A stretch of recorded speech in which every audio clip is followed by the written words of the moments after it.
Welcome to Dodger Stadium and welcome to the 2025 World Series on Fox, presented by Capital One. This best of 7 has become a best of 3. The Dodgers and the Blue Jays, Game 5 from LA.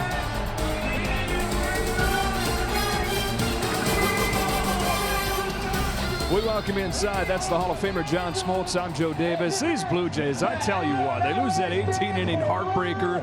They lose their leadoff guy, George Springer, and they come back and still tie this series up. Well, everybody in Canada knew what this team was all about. The world's getting to see it on the greatest stage. They are tough. They are an offense that is relentless, and when they're good in big innings. And the big innings is how they're tied this thing up. Multiple runs in an inning. They did it 5 times. And they've got 5 home runs with no solo home runs. And guess what? The one thing they were worried about has been on fire lately, and that's the bullpen. So the Blue Jays, if they're going to win this series, it's always been about making more contact and creating havoc on the bases. So if the offense is their path forward to winning this whole thing, for the Dodgers, it's been the starting pitching. Somebody asked me today, you think they can get 6 or 7 innings out of Blake Snell? I said they can try to get 8, 9 innings out of Blake Snell the way it's going for the bullpen. Same thing for the Dodgers. It's the Jays offense. It's the Dodgers starting pitching. It really is. And you look at this whole postseason, they have dominated by the starting pitching. It's kind of overlooked the lack of offense that they've got consistently. And that starting pitching starts with Blake Snell. He's been as good as advertised, with one tiny exception. There's his record in the first 3 starts, and he didn't have his best stuff against the Blue Jays. Look for him to rebound and really pick it up from the changeup to the fastball. That's not normal for Blake Snell. And if the Dodgers are going to win this series, it's going to be on the arms of their starting pitching, despite what the offense has not done thus far. Yeah, and you mentioned it with the offense. This star-studded lineup, they scored 9 runs a game against the Reds in the wild card round, quiet since, and so changes are coming. And for the details, down to Tom Verducci. Well, thanks, Joe. For 623 straight starts, Mookie Betts has hit first or second. Not tonight. Will Smith hits second. Mookie hits third. Mookie has only 5 hits in his last 34 at-bats, including 1 for 7 with runners on base in the World Series. Now, with the way the Blue Jays have been walking Shohei Ohtani, manager Dave Roberts believes this can ease the burden on Betts to make them pay. Now here is Ken Rosenthal. Thanks, Tom. George Springer is getting closer.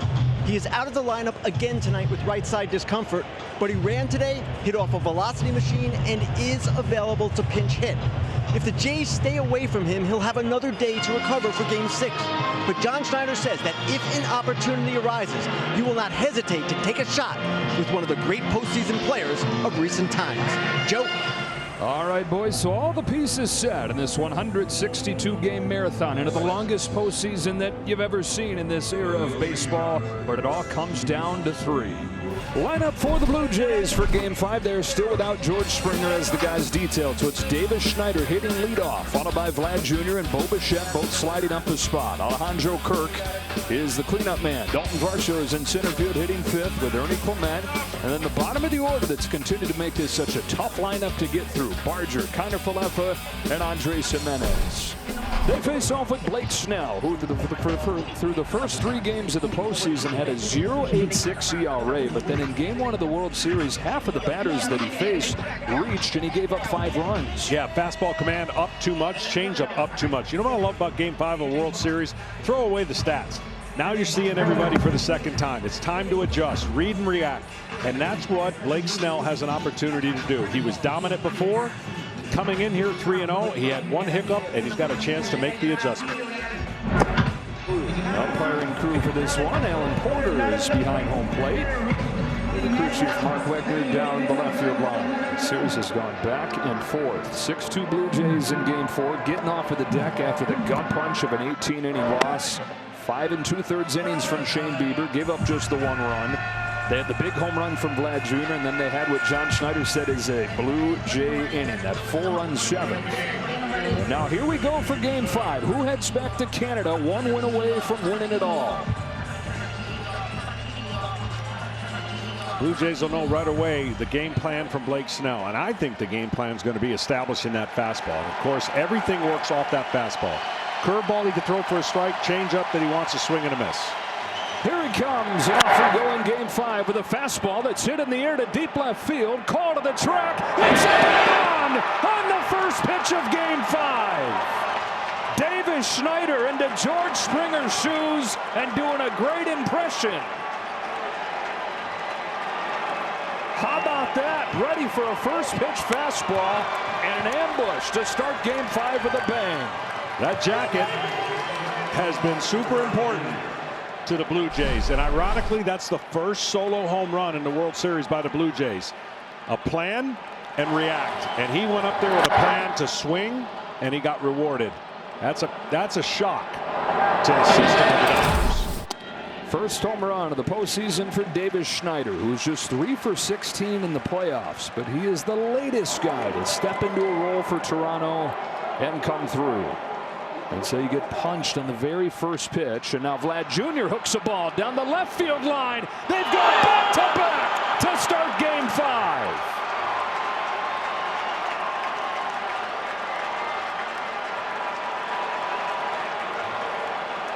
Three pitches in, 2-0 Toronto. Wow.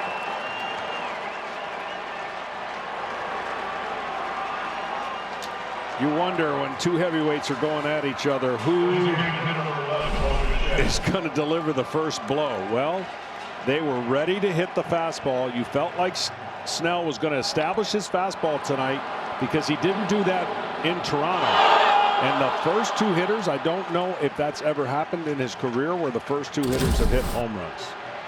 Now it's Bichette. So how do you bounce back from that if you're Blake Snell? Well, I mean, read and react. So right now the other team's telling you what they're going to do to your fastball if you don't place it well.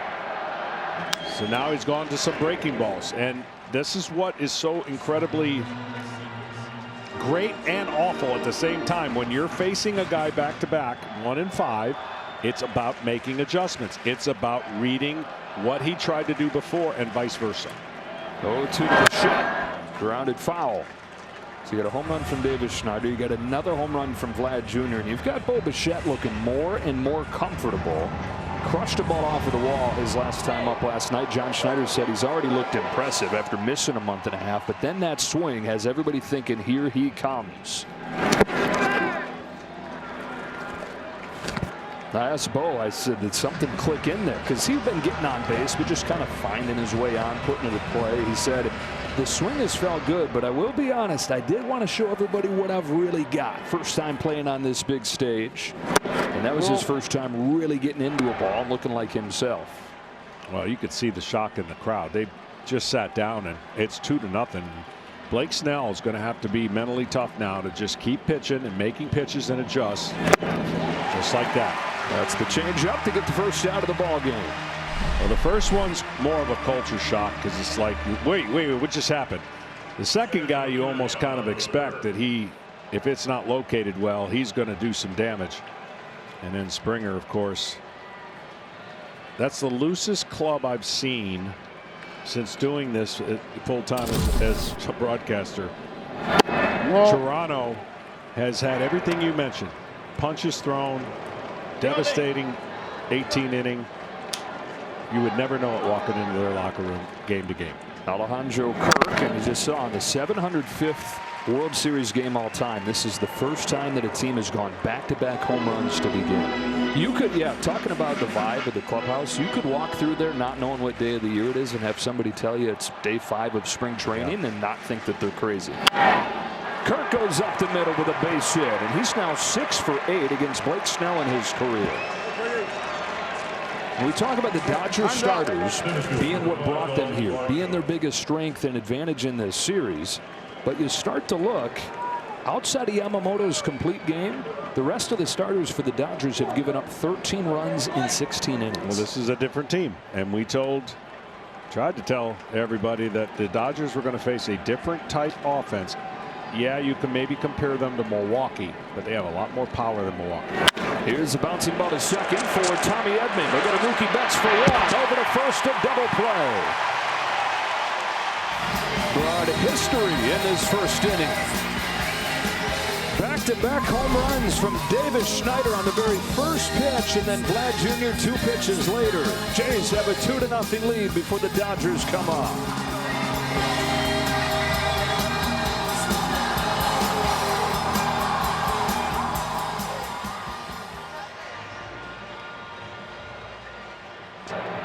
are going to hang on right here. Looks like the Dodgers are going to challenge at first. Or the Blue Jays, beg your pardon, going to challenge that call at first. It looked pretty close live. I don't know. We haven't seen a replay yet, but he's fairly confident standing out there.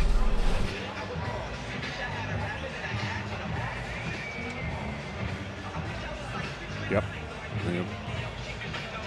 Tie goes to the runner.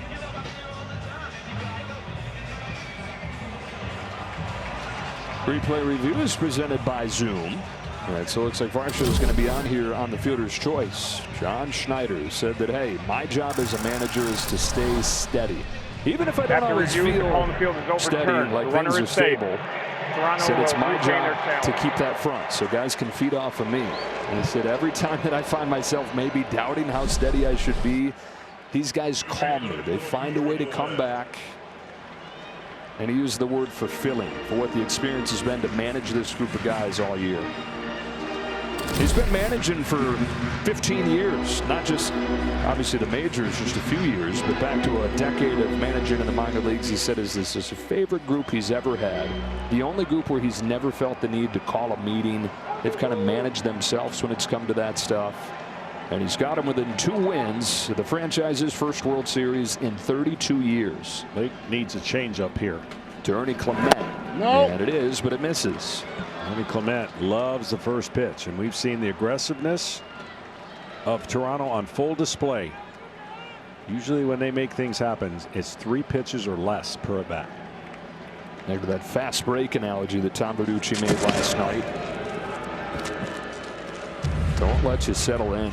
I mean, you spend all week thinking about, okay, how am I going to get back at these guys after I struggled in game 1, and then 3 pitches in and you're in a 2-0 hole. David Popkins' side just doesn't let you up for breath.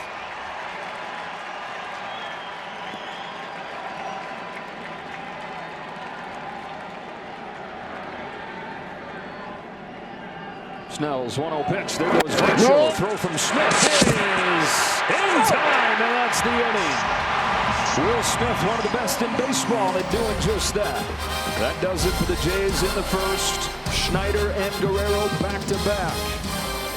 2-0. They're saying, hang on, let's take a look again. Thought the inning was over a moment ago. This time, they're going to challenge again. Deja vu. This is torture for Blake Snell. I know he can't do anything about it. He's walked off the field twice. Challenging the out call at second base.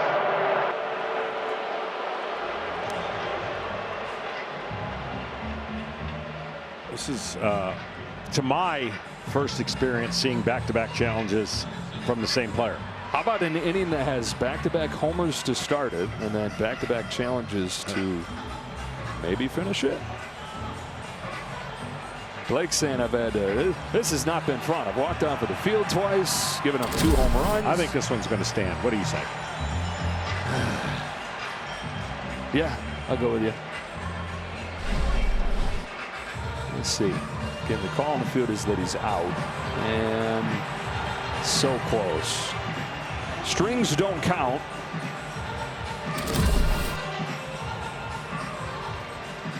Well, they're satisfied. The Dodgers are satisfied. They're going in the dugout. After review, the call on the field stands. There you go. Runner is out. All right, so still 1 challenge left for the Blue Jays. No Springer, no problem.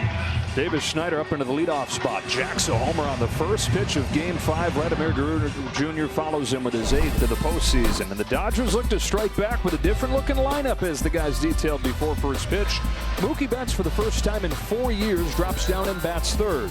Same order in the middle. Freeman, Hernandez, and Tommy Edman. The other shakeup comes down at the bottom of the order, where the leash is gone for Andy Pages. Alex Call is in there, getting his first start since the division series. And here's Trey Yesavage. Trey Yesavage did not have his split finger. That pitch is as good as it gets. And for him to have that pitch is the only way he can get through this Dodgers lineup, unless that fastball is electric and pinpointed. 22-year-old from Boyertown, Pennsylvania, home to Shohei Ohtani with a fastball low. He went just 4 innings in Game 1. Gets a lot of chase when he's right. The Dodgers were very patient, walked 3 times, and he threw 20 pitches per inning. Here's his 1-0. And that is the splitter for a strike. The one thing I'll be looking for, and I'm sure the Dodgers are looking for, when he has that fastball out of that 7'1" release, it has carry. If it's cutting and pulled down, not what he wants. Because that's what sets up his slider split. Because he can throw it off that plane and he can throw a fastball up in the zone, the hitters have no choice. And anything that looks middle, they're going to have to go after it. And if it's a splitter, they're not going to hit it. Same thing with Snell, where we talk about his changeup. The right to throw that changeup, the right to throw his splitter, comes off that fastball, which he did not have. He only threw 50% of them for strikes in game one. And Dave Roberts was talking to us before the game today. He said, yeah, we had him out of the game, but that was because of foul balls. We didn't really take advantage of him missing with his fastball. 2-2 on Ohtani. In a 2-0 game already. Well, the biggest thing about pitchers like this, you don't see very many of them. The reason is it's hard to throw with command at that height. And it's a lot of torque on your shoulder. And it's hard, though, for the hitter because they don't see that release point. So his fastball miles per hour way down from when we saw him against the New York Yankees. Ohtani bounces it back to him, pops out of his glove, and calmly shovels it over there. And this being his first World Series or postseason start on the road, you got to understand, you've documented his journey. Here's the release point, and that Major League Baseball average is 5.8. So that's just really the window that they're seeing. Majority of the players are seeing is at 5.8. Now this window's way up high, and it's like you're looking way up high, and you're looking for anything that'll tip off what he's throwing. And it's hard, and that's why his splitter, which he did not have it in Toronto, has to be an effective pitch tonight. One away for Will Smith. Fastball to the outside corner for a strike, and so the uniqueness is a big part of what has made him so good so far. Like you said, the Dodgers getting a second look, but John Schneider made the point he was so off in game one that if he's himself, it's going to still be unique. Yeah, it'll be a different look for sure. There's a fly ball to left field that he hooks off the end of the bat a touch, and David Schneider will put it away.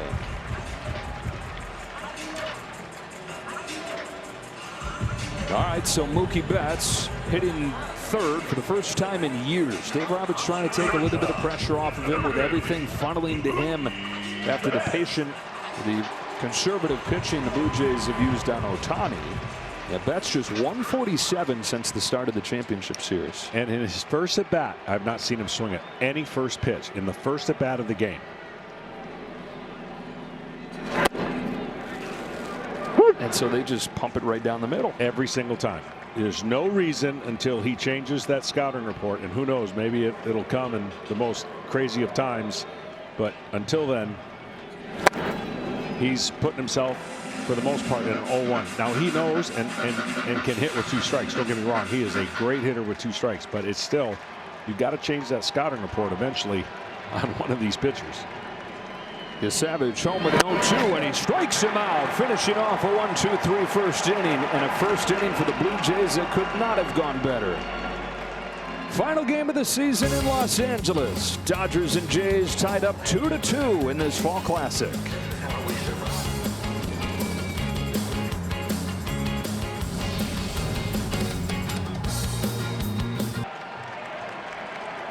Ernie Clement, who is up there with a caught stealing to finish off the first inning, leads off the second, fouls off a curve from Blake Snell. Well, October, a time where guys like Vladimir Guerrero Jr. can solidify their names, and where guys like Ernie Clement can make theirs. Up the middle he goes, and a bounce to Mookie Betts for the first out of the second. Clement has a 10-game hitting streak. He's hitting .393 for the postseason. Yeah, Vlad, the 8 home runs, setting the Blue Jays franchise record, but Clement has really been the piece that's made the lineup feel so long. I say the piece, but then we got to get off of the graphic and introduce the next guy coming up, and it's Addison Barger, and these breakout guys at the bottom just keep on coming at you. They do, and that's what makes it so special. Barger right side and through. Addison Barger, 5 hits over the first 2+ games here in L.A. Well, now what the Blue Jays have done is said, we don't value your fastball, Blake Snell. So they've taken fastballs and they've done damage on it. They put it in play. That one might have been a slider, so that's a different pitch. But the fact that they're going up there being aggressive in the strike zone is their DNA. Got our first one away. Here's Isaiah Kiner-Falefa. There's so many guys that are hitting. The Blue Jays have been able to afford an 0 for 12 from Kiner-Falefa at the plate because he's helped them defensively. And that's the other thing. These Blue Jays have played 9 consecutive errorless games on defense.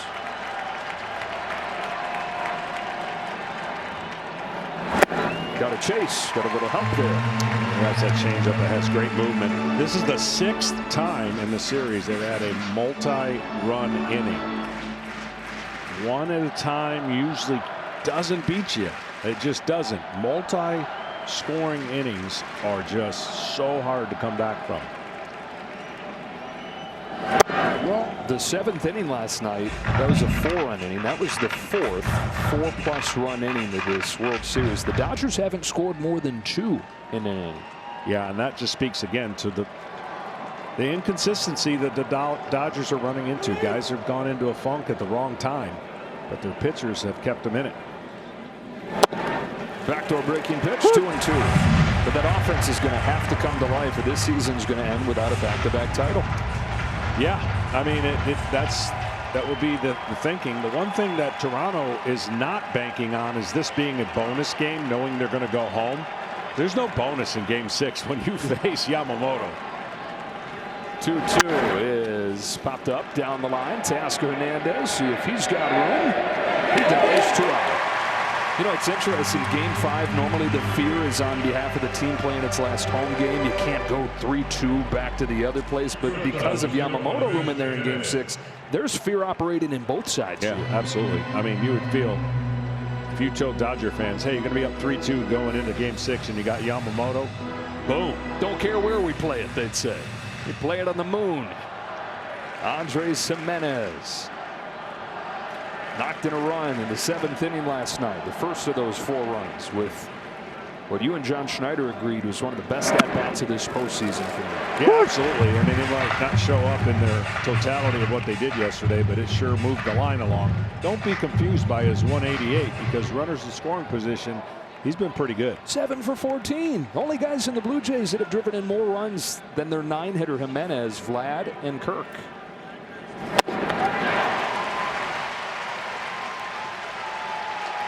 Runners on base 375. Those 2 home runs coming into Seattle setting the tone there for the comeback.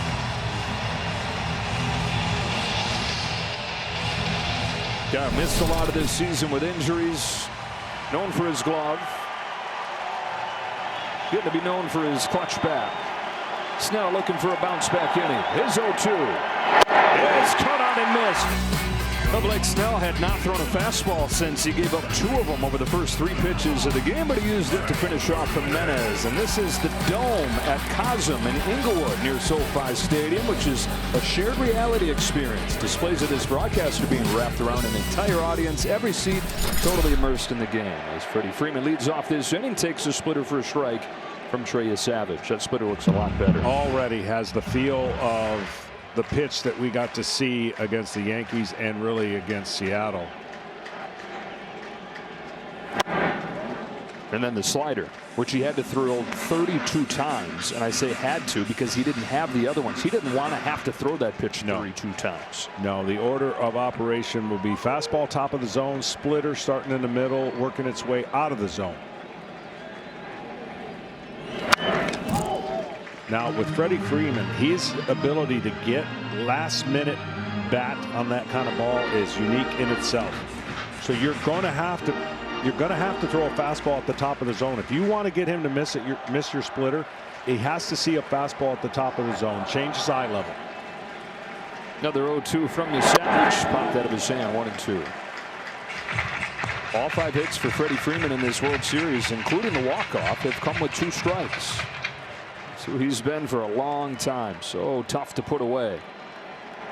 36-year-old reigning World Series MVP. On a 1-2 pitch, there's that high fastball, and he fouls it off. It's got to be higher. I mean, Freddie's angle of attack and the way that he used his wrists, it's not something you would teach in today's hitting, but it's so unique to him. It's why he's such a great hitter. for so long. Out of the 1-2 from Yesavage, breaks inside and the count evens up. Built that swing with his dad Fred on fields down in Orange County. They go there after school every day. Buckets of baseballs. Hit them all the other way, hit them all up the middle, hit them all to the pull side. Rinse and repeat. On his way to the big leagues. 2-2. I got you.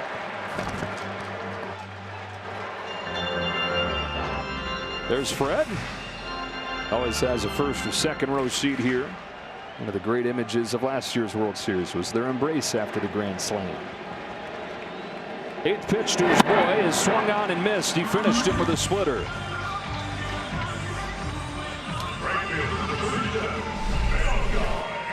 Well, this splitter has such great late action in the strike zone.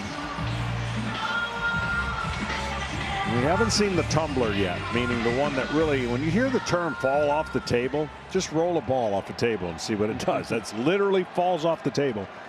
And you got to have that, a little bit of that carry to his fastball to make it harder on these hitters. Missed away with his first one to Teoscar Hernandez. 0 for 7 in the first 2 games of this World Series, but 5 out of 11 with a home run since coming here to Dodger Stadium. On the 1-0. Watches the splitter fall in, 1-1. So we were talking about Trey Yesavage before we came on the air, and you said you expected that he would find that splitter. Even though it looked bad in game 1, you were a guy that threw a splitter. I'm going to ask you after he throws this, why were you so confident that he'd be able to find it that quick? Because it's a field pitch, and when it doesn't feel like, it feels like you got a softball in your hand, there's no way to throw it. And you go in the mechanics in the bullpen and you just get that feel back. Throwing a fastball, you can get away with murder. You could throw it kind of falling all over the place. Throwing a split finger, it's like throwing a fastball, but you have to have the grip. The grip does everything. And sometimes there's a day where the ball just doesn't feel good, and you throw it away until you get one that feels good. And sometimes the mechanics of it and your feel are not connected. Much better feel tonight, it looks like. And he's used it to get 3 consecutive strikeouts. Retire in the first 5 in game 5.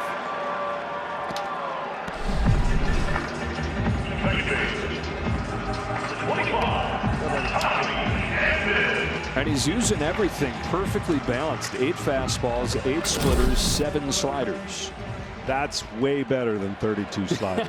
Right, when that's their 3rd best pitch. Yeah, he was fighting hard to stay in that game. Give him all the credit for a young, inexperienced pitcher to keep the Dodgers to only 2 runs with the stuff that he had was remarkable, because he kept them in the game, and then of course they went on to win that game. Tommy Edman with 2 away, and the bases empty. Dodgers looking for their first base runner. 1 ball, no strikes. If it happened to just be picking up this World Series, learning about the Blue Jays. Trey Yesavage, he only got 3 starts in the regular season to get used to the majors. Called up in mid-September. His 5th postseason start. So 3 regular season starts in the big leagues, 5 postseason starts for him. For a guy that started the season in front of 300 people pitching an A-ball. Touched every level of the minor league ladder on his way up. Incredible rise. Finishing in the World Series. He's still living in a hotel in Toronto. Of course, you come up in mid-September, you're not thinking about really getting a place, but the season has kept on going, and every time they leave, he's got to check out of the hotel room and put all his stuff in his truck. He says it looks like a giant storage unit. Swing and a miss from Tommy Edman. Play Ball is baseball's global youth initiative to highlight the fun and accessible ways to play our great game. To learn more, including how to find a league near you, go to playball.org and follow @PlayBall on social media. Back to the top of the Blue Jays order. Buckle up quick. Davis Schneider, who homered on the first pitch of the ball game. Blitzing game 5 the way he blitzed into the major leagues when he hit a home run over the Green Monster in his very first at-bat. The first 3 games of his career that weekend at Fenway Park, he had 9 hits, a new major league record. They were writing headlines in Toronto, Babe Schneider. They fell in love with this guy no matter what he does the rest of the way throughout his career. Jays fans never going to forget the way he started it. The way that he started this game 5. He's got a different stance today. Did you notice that? Wonder who he's mimicking now. Here's that swing that Vlad Jr. followed with one of his own.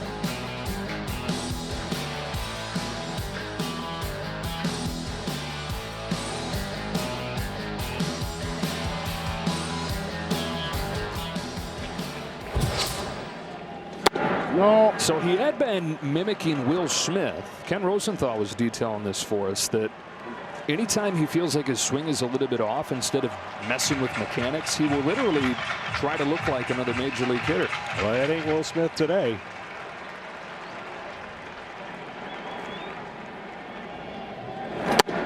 It's like trying to place a face. It's like it's on the tip of my tongue. We'll get it. Oh, trust me, we'll get it.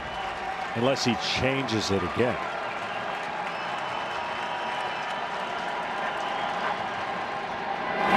This time Snell strikes him out. Whoever it was, he's going to have to retire that guy. Ken Rosenthal.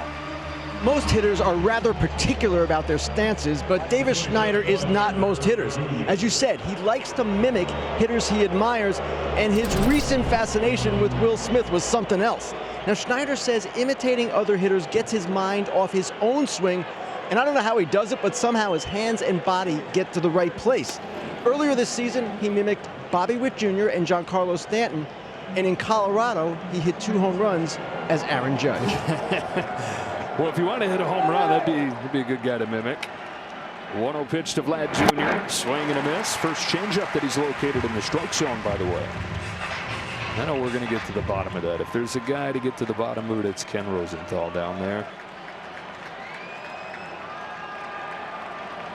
Snell's 1-1 pitch.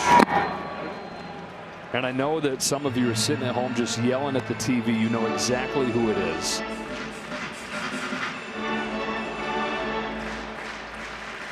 Call, you can text me 517-31. That's literally the first 5 numbers, but you think I'm giving you all 9? Well, we talked about Yesavage at 7-1.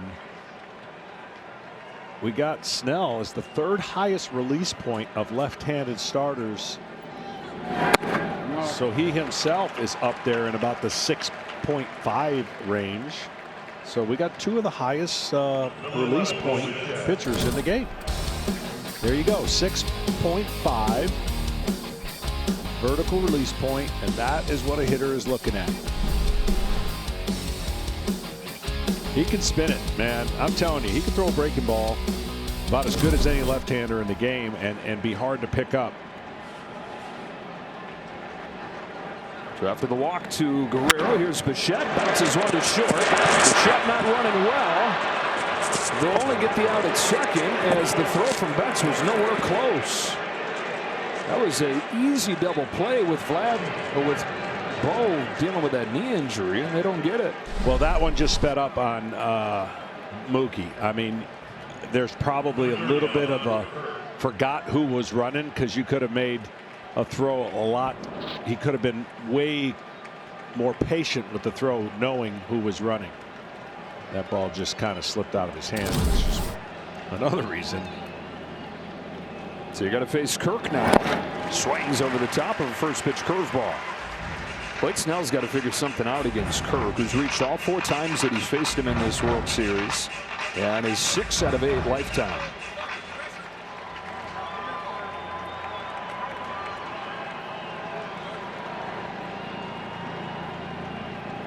Snell's 0-1 pitch. 0-2. I know Freddie is given a little bit of respect being close to the bag, but he can really play behind Bichette. There's no chance Bichette's going to steal with his knee the way it is. And it would help defend that right side of the infield that we've seen Kirk take advantage of. Wide open over there. Here's an 0-2, and a high fastball misses. 32-year-old from Seattle in his 10th major league season. I know that he's hoping he can bear down and look back at this as one that he'd be proud of after the 2 home runs over the first 3 pitches. How deep can he get? His 1-2 to Kirk. It is fouled off. For you pitchers talk about it, it's not always the 8 shutout innings that you love. It's those games where you got punched. Yeah. And you still found a way to help your team win. Absolutely. I mean, he's 3-0 before that first World Series start, dominating. This would be a better start than any of those 3 starts that he won if he held them to 2 runs and his team came back and won. I'm just telling you, that's the kind of shock in the first inning, like boom, boom. And then you hold him down and give your team a chance to rally. Out of the 1-2 to Kirk in the dirt. Stopped by Smith. Had to dance around Alejandro. And the shot goes back to first. This guy that early on in his career so talented, he said relied on just that kind of mindlessly. Won a Cy Young in his 3rd season, but more and more throughout his career has evolved into a guy that thinks deeply about the game. So you got the talent that's always been there with the wisdom that he's gained over a decade, and trying to put that all to use tonight, being tested in the World Series. His 2-2 again, right down the line foul. Well, in Tampa, you know, and even in the other places he went to, he was a byproduct of throwing a ton of pitches, striking out a ton of guys, walking too many, and pitching 5 innings. Now you've seen the elite level of what he's gone to, breaking through that shell in the postseason, getting to the 6th and beyond, the 7th, the 8th. He strikes out Kirk. Coming up this weekend on Fox, it's the Vikings in an NFC North showdown against Jared Goff and the Lions, baby. Jaguars take on the Raiders, or other regional action. You can check your local listings for the game in your area Sunday on Fox. Dodgers down 2-0 on back-to-back home runs to start this game from Schneider and Guerrero. Meanwhile, Trey Yesavage, perhaps boosted by that early offense, going out there pitching with the lead, has retired the first 6 and has struck out 4 in a row. Max Muncy starts the 3rd. No, that's it. 1 strike.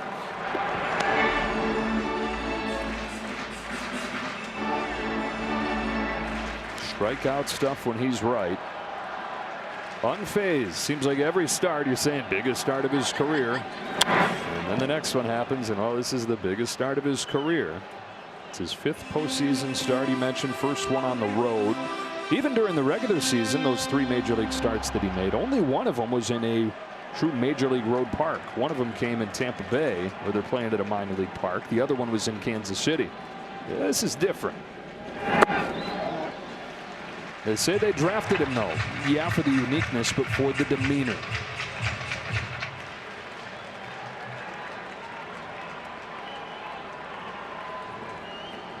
His 2-2 in the dirt for ball 3. Well, the biggest thing he's going to find out is he's navigated a journey unlike anybody else, going into the offseason, getting that shoulder as strong as possible, learning how to repeat his mechanics, because throwing strikes is going to be the key. He'll last as long as he throws strikes from that angle.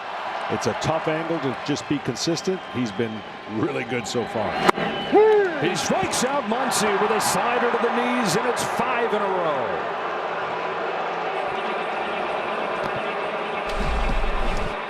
You know, Kirk has talked about Muncy's going to go look on the iPad. He's talked about the uniqueness of that slider, and he's encouraged umpires not to give up on it because of the uniqueness of it. It doesn't turn the corner right to left. It holds the plane and goes down like that. And you wouldn't think that that would be a compliment to a split that kind of goes down, but the split goes down and in, or away from a left-hander into a right-hander, and this slider just goes straight down. Here's 0-1 to Kike Hernandez. No. Yeah, he's sticking with it right here. Straight down and even an inch arm side. If you were just to simply describe a slider, it'd be a pitch that moves glove side. But his actually goes the other way. There are 4 sliders in the major leagues, the entire big leagues, that have that movement profile. Now that can get you in trouble, but if you get it on the right side of the plate and they don't know what's coming. Here's a high drive. Forget about it. Kike Hernandez finds the seats.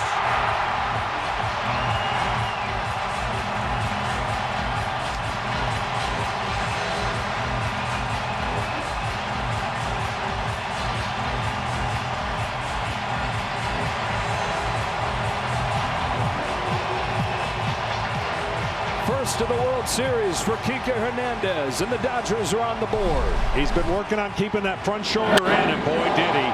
Fastball location, obviously a pitcher knows right now he's just looking for a new ball. He doesn't have to turn around and see how far it goes. You know when you release it, there's no timeouts. You got to deal with it.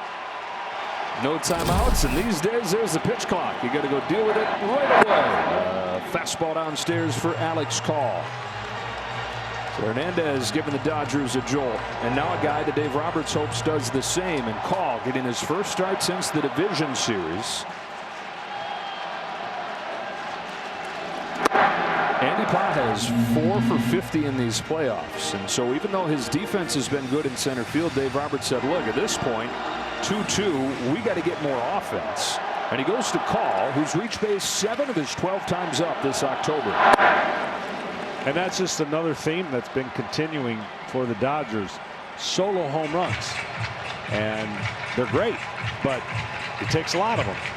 So you've got to manufacture. If you're going to rely solely on the solo home runs, that's a tough ask unless your pitcher is lights out. Clear advantage, like we talked about for the Jays with the big innings. Also a clear advantage with the big swings. They've had 5 out of their 7 home runs have been with a man on base, as that pitch just misses. For the Dodgers, all 8 or 7 of the 8 have been solo shots.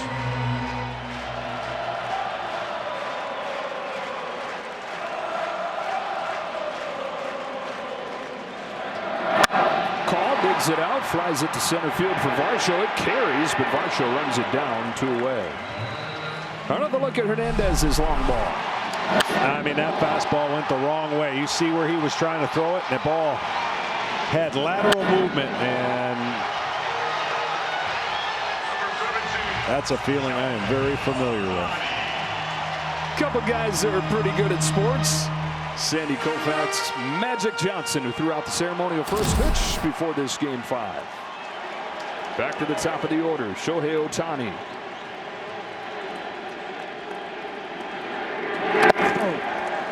Ohtani 0 for 3 yesterday.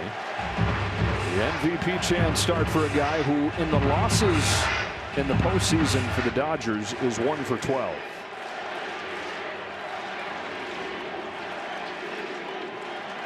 He goes, they go. Ohtani takes a strike, 1-1.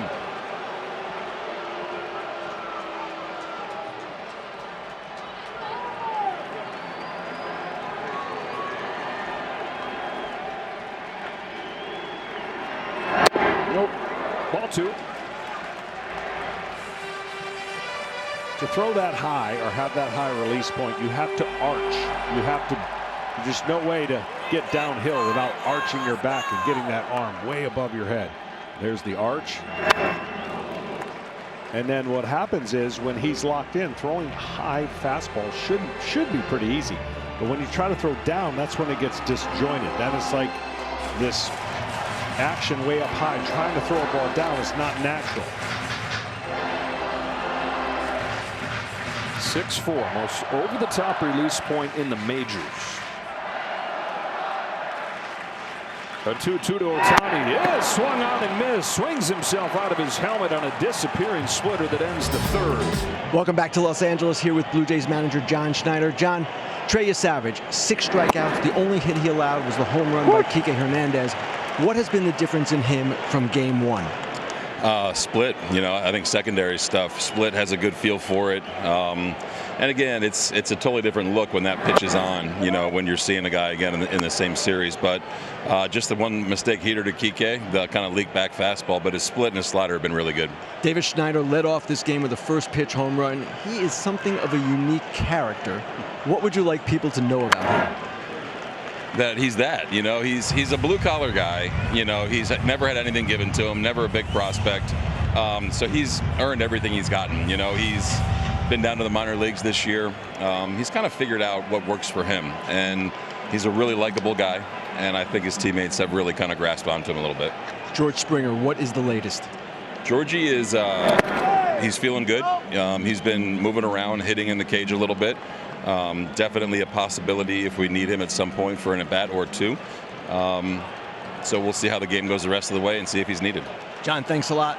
Oh, and by the way, everyone in America, you can stop texting Joe Davis about David Schneider's stance. I asked him what was going on, who was he imitating?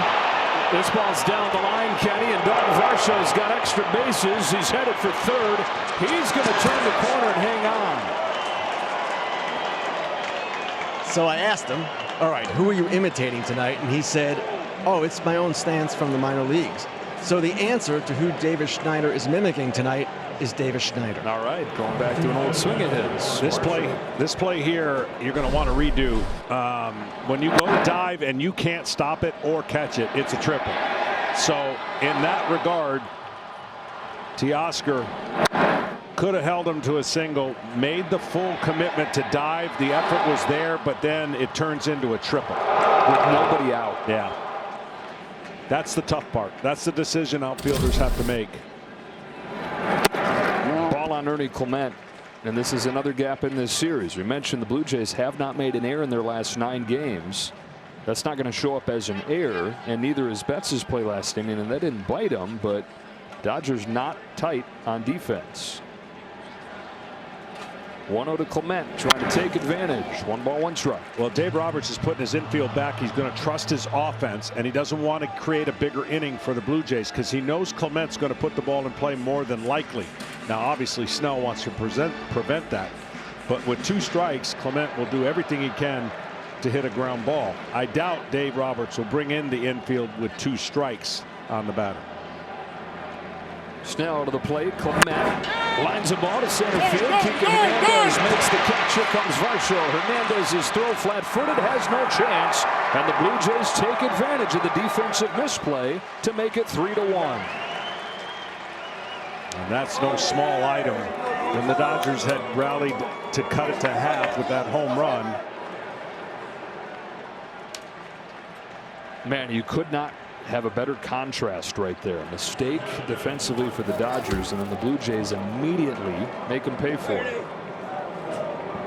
This was aided right here, but this has been part of their damage all postseason, putting pressure on immediately, getting the leadoff guy on at an all-star rate as a team. Well, all that means now is Teoscar's going to hit a home run. Right.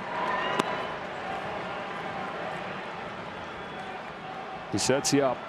Does something that makes you pull your hair out if you're a Dodger fan, and then make you wrap your arms around him. Barger ahead 2-0. Barger singled his first time. He's hitting close to 400 over the last 10 games.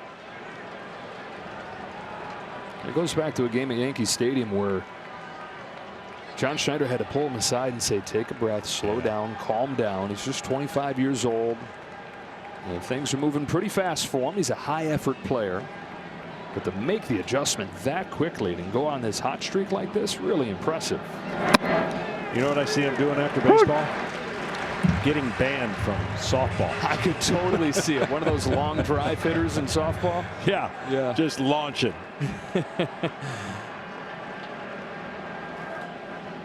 On a 2-1 from Snell. He takes in the dirt for ball 3.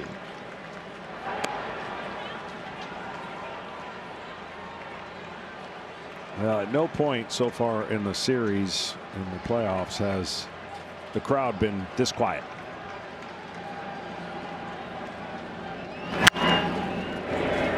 Dull roar. And I could probably, but not when your team's out on the field. Yeah, I don't even know. I can promise you this: in Toronto, at no point in the 9 innings, they're going to be hoping that's all they have to play. Will it be quiet? Game 6 on Friday night back at Rogers Center. One of these teams will be 1 win from winning it all. A payoff to Barger is taken downstairs. Ball 4. Second walk that the Blue Jays have taken.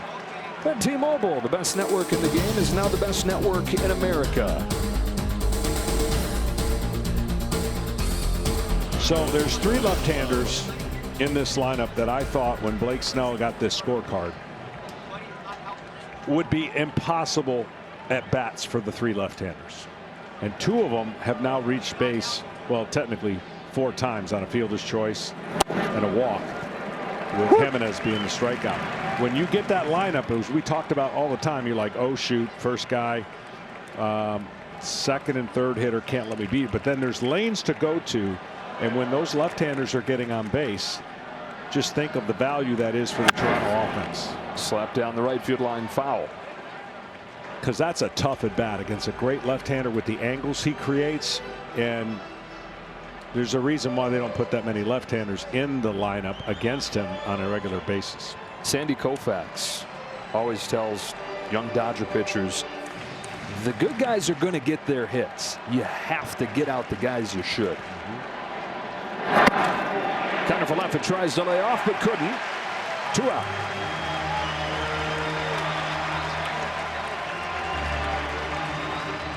Strikeout number 5 for Blake Snell. 3-1 game, top of the 4th. Andres Jimenez climbs in. Another one of those left-handed hitters. And Snell, who had a sub-1 ERA over his first 3 starts of the postseason, 8 scoreless innings in the championship series, has given up 8 runs in less than 9 innings in the World Series. Fastballs by Jimenez. Because when you see arm side hitters, you notice his fastball has been extra special and different against Jimenez and left-handed hitters. The breaking ball has an angle that goes away from him. I was surprised how many changeups he threw to Varsho when he walked him. Same thing with Barger.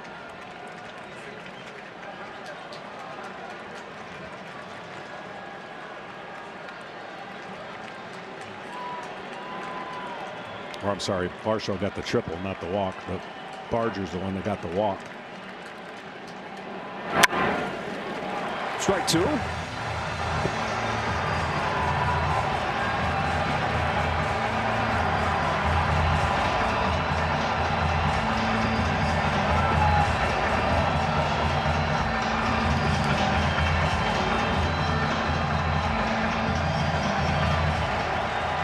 Fans getting their last shouts in the final game of this 2025 season in LA. 1 ball, 2 strikes on Jimenez. Snell delivers. Tries to lay off. Couldn't. Back-to-back strikeouts to the bottom 2 in the order. Welcome back to Dodger Stadium with Dodgers manager Dave Roberts. You talked about wanting to see more committed swings.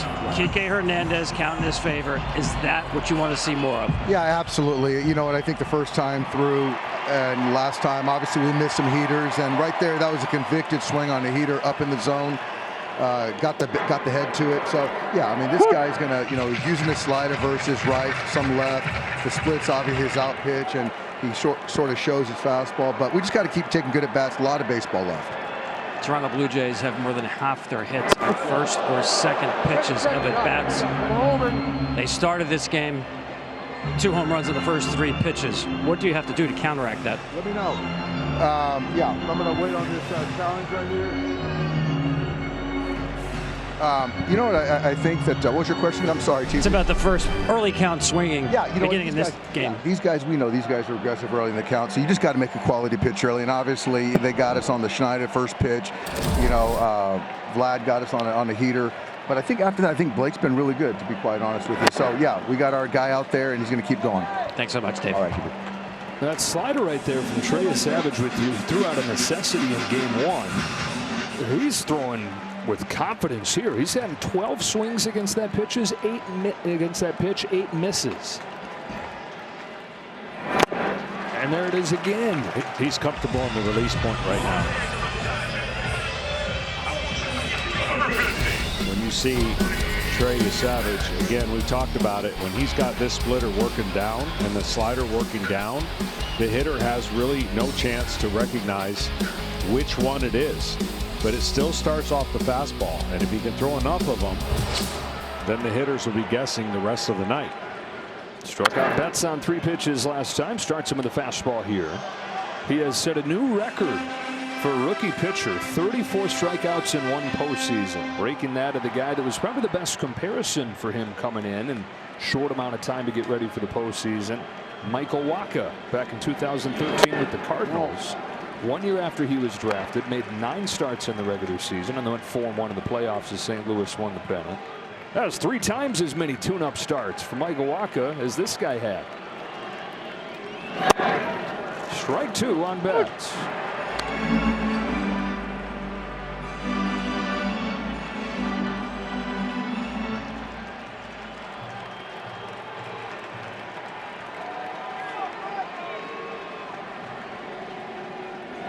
That is 8 strikeouts for Trey Yesavage.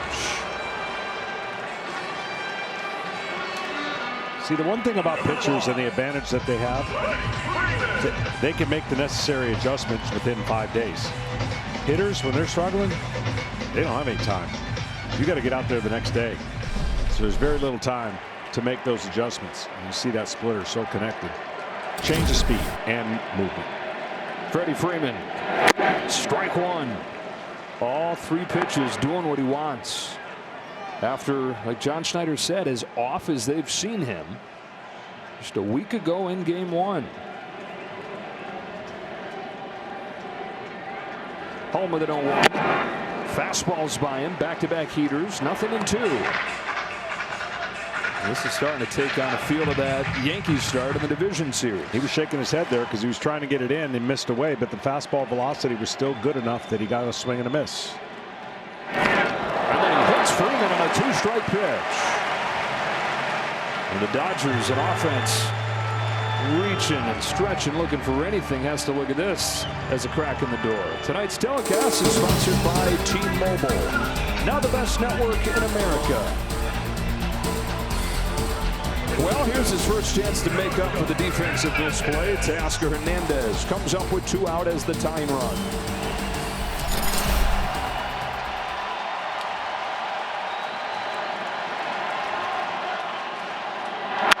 Roll up the middle. Jimenez gets there, has no play. Infield hit Teoscar Hernandez. And they're at first and second with 2 away. And again, this is where you got to be careful. He doesn't have a ton of experience, but innocent innings, striking out the world. 0-2 pitch, he hits Freddie Freeman. We talked about how hard it is to get 3 outs in a postseason game. And now you got instant traffic and the leading run at home plate. Now the Dodgers had traffic in yesterday's game, but went 0 for 5 with runners in scoring position, and that has been the single biggest issue in this World Series. These situations. Tommy Edman, overthrown, ball 1. Yeah, Tommy Edman, switch hitter, and you probably wonder, what's he doing? Well, he's trying to take away that split and the angle that he has against left-handers. So by batting right-handed, he's going to see a rarity, really, because he doesn't do this against a lot of right-handed pitchers, but he's trying to take away the angle of the split. Only guy that he did it against during the regular season was Jeremiah Estrada, reliever for the San Diego Padres, choosing to forfeit the platoon advantage. That's how unique Yesavage is. Let's get a quick word from Capital One. What's been the highlight of your career? And that'd have to be bank guy. I've always been passionate about no fees or minimums on checking accounts. What's in your wallet?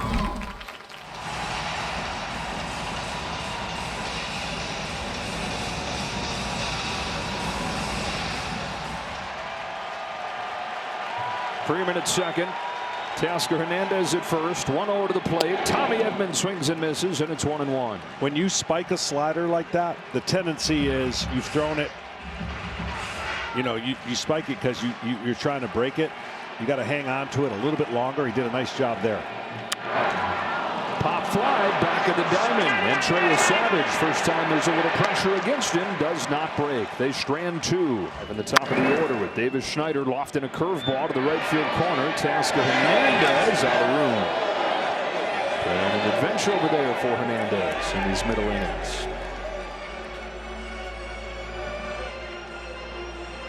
Blake Snell gave up back-to-back home runs to start this game. The first time that's ever happened in the World Series. 1 run in the 3 innings since.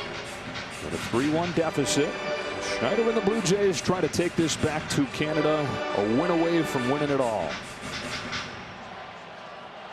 Guerrero, Bichette to follow.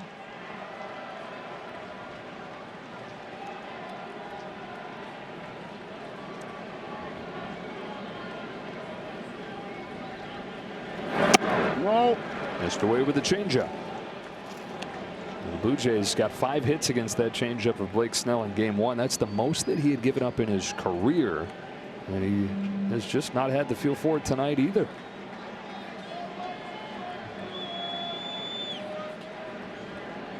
You want to give out the 4 letters of your email?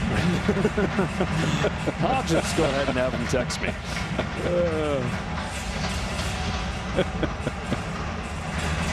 650 thought that he was doing Nico Horner. 818 thought that he was doing Zach Cozart. Respect for digging deep there. John from Chicago said he's doing a George Springer impression. Walker Buehler, last year's World Series hero, thought he was doing Rob Refsnyder. Yeah, I thought there for a second could have been a little Bregman. Glavine thought maybe it was a good. That was a good call. I thought a little Bregman. Couldn't lay off. Oh, no, he could. Lays off the curveball in the dirt, and he's worked the count full. Everyone's surprised. Even Schneider, I think. It looked violent. Well, let's see if he went. You know what? It looked violent, and so the violent check swing could have gone either way, but not as egregious as everyone might think. Two men were right. Davis Schneider and the home plate umpire, Alan Porter. They're down to first. Jordan Baker with that call as well. Winds up taking the walk. Third one that Snell has issued, and here comes Vlad Jr. And yeah, Schneider started the game with a home run, but Vlad was right there to follow him with his 8th home run of this postseason. And you asked John Schneider before the game, did he kind of need this stage to take him to that next level? And John said, yeah, he wanted this to be able to show everybody, I'm not just a good hitter, I'm a great baseball player. Complete baseball player. And we get to see the entire postseason because we followed the American League. Defensively, base running, baseball IQ, the bat speaks for itself. That was never going to be an issue.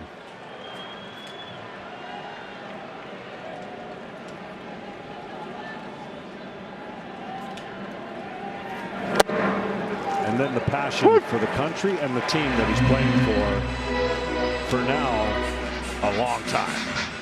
I think for me, the best part about what you were saying, covering the Blue Jays throughout this postseason, has been getting a real full appreciation for him. What a joy he is to watch. And an 0-1 from Snell. Fouls it off, and it's 0-2. You mentioned the love he has for Canada. He was born in Canada. So this is more than just a franchise and its star player. This is a country and a player that chose to be there. He was born there and wanted to spend his entire career in Toronto. But a lot of big-time names that they've chased in free agency that have said no, but one of theirs said yes to stay. 0-2 from Snell. Bounces it back to him. Snell go to second one. Edmund to first. Double play.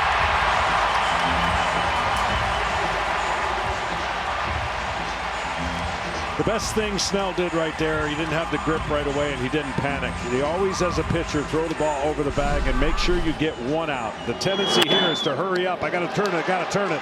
He took his time, he threw it there, and he knew that the double play was going to be turned as long as he made a good throw. Wipes the bases clean, brings up Bo Bichette. 0 for 2 today. Takes downstairs, ball 1. 311 hitter during the regular season, second only to Aaron Judge. He's knocked in a run in both games here at Dodger Stadium, and that should be no surprise for the guy that was the best in baseball with runners in scoring position. And even though he missed the last month, he drove in 10 more than anybody else on the team.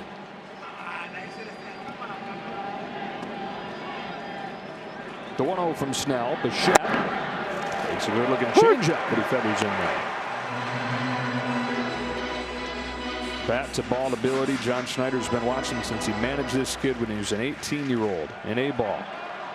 And then he said competitiveness. If there's a chance to win, he's going to find a way.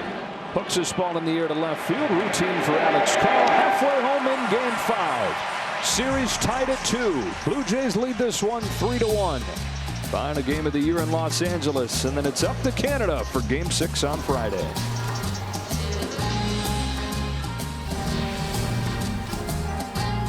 It's the bottom of the Dodger lineup, down 3-1, last of the 5th. Trey Yesavage to Max Muncy. The fastball that misses up. That was a good fastball. Best fastball up seen all night. Doing a good job. Not leaving stuff over the middle flat against these Dodger hitters.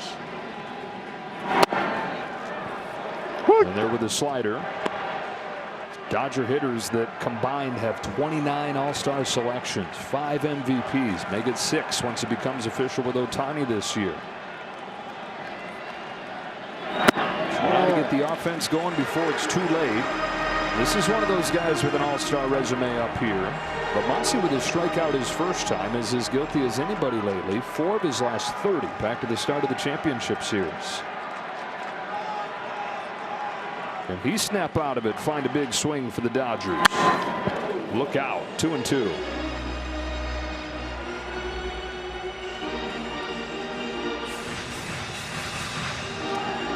That slider was on the inner half. The split should be on the outer half here, starting in the strike zone. Left it up, grounded right side. Counter for left into a covering Yesavage for out number 1. Up comes Kike Hernandez, who's been the offense in this game for the Dodgers with a home run in the 3rd.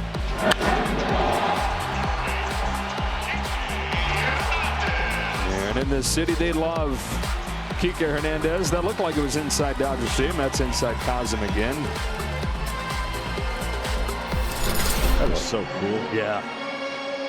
Have you gone? Have you done a watch the game? Yeah. It's really cool.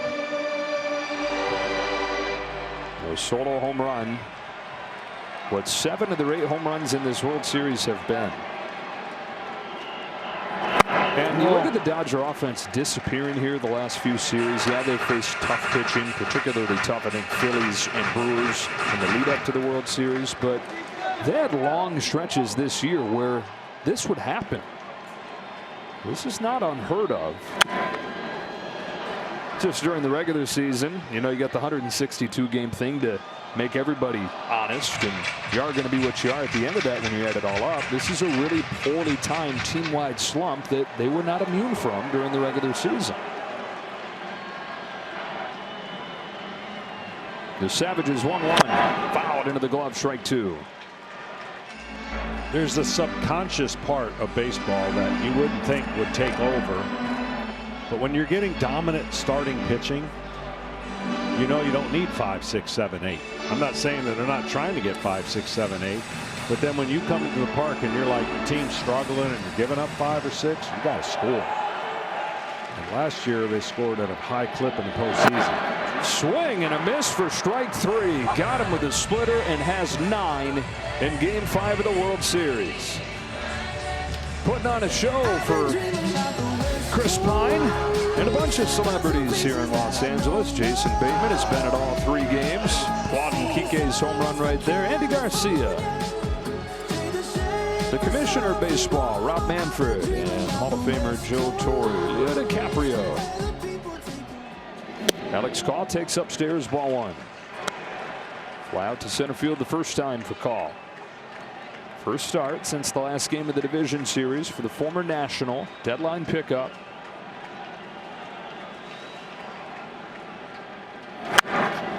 Straight up. Kirk loses the mask near the screen. He's out of room. Oh. You got to protect that person. Mary Hart.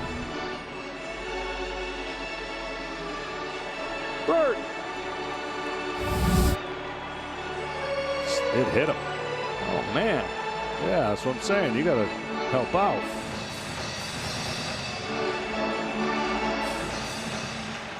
They screened him. We got a thumbs up, though. All right. Next time, though, Mary should have her glove. Split it to the corner. 1 ball and 2 strikes on Alex Call. Trey Yesavage, after gutting his way through 4 innings, but far from his best stuff in Game 1. 9 strikeouts in his first road postseason start. Dodger Stadium in the World Series.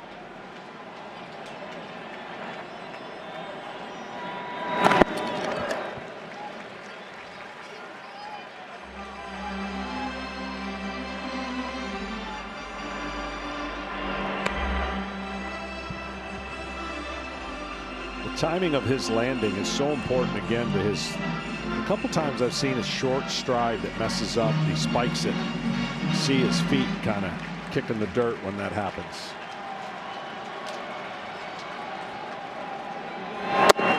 Count goes full. Dodgers making the change in this spot in the order from Pages to Call, desperate to get some traffic for Shohei Ohtani, who was hit with the bases empty in 18 of his 24 plate appearances in this World Series. 3-2. Call chases what would have been ball 4. Well, if you break this World Series down into a few phases, offensively, the Blue Jays have had the edge. The bullpen you figured coming in was a toss-up. Blue Jays have had the edge. Starting pitching was a mismatch, but it's starting to turn into the Blue Jays' advantage there as well. As Trey Yesavage has struck out 10 over 5 innings, and the Blue Jays have a 3-1 lead on Blake Snell. 4, 5, and 6 here. Kirk is 1 for 2. Snell's 1-0 pitch. Ball 2.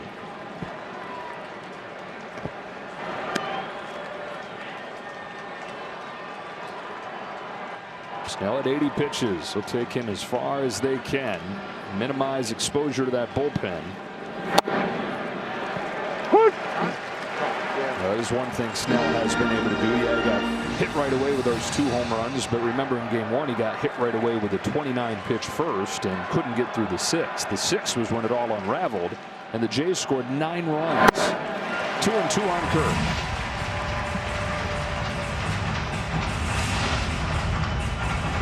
That's the one pitch we haven't seen much of tonight, that slider. They're throwing a season-high number of curveballs, a season-high percentage of curveballs.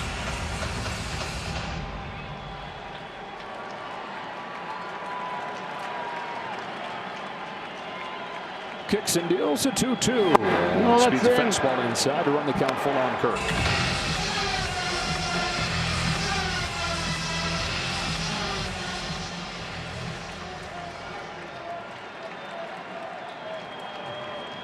Payoff.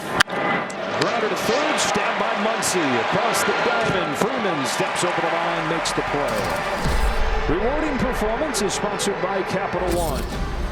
The series is tied at 2 games apiece. It was the Blue Jays exploding behind that 9-run 6th inning in game 1, only to have Yoshinobu Yamamoto come back with a complete game gem in game 2. And then the thrilling game 3, Freddie Freeman ends it in 18 innings. The Blue Jays have responded all year, but never more impressive than last night. Coming off of that tough loss, they beat Ohtani. They tie this series up. All of Canada smiling. Now they lead game 5 3-1 as Dalton Varsho takes ball 1.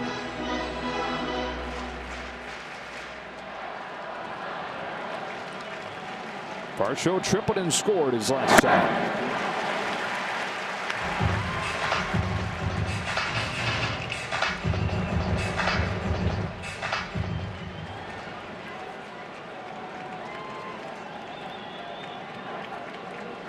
Snell's 1-1.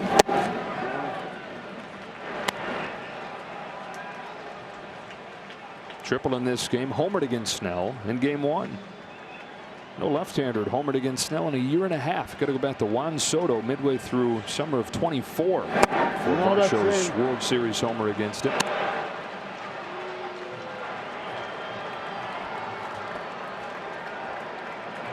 These left-handers are hanging in on him tonight, making it tough.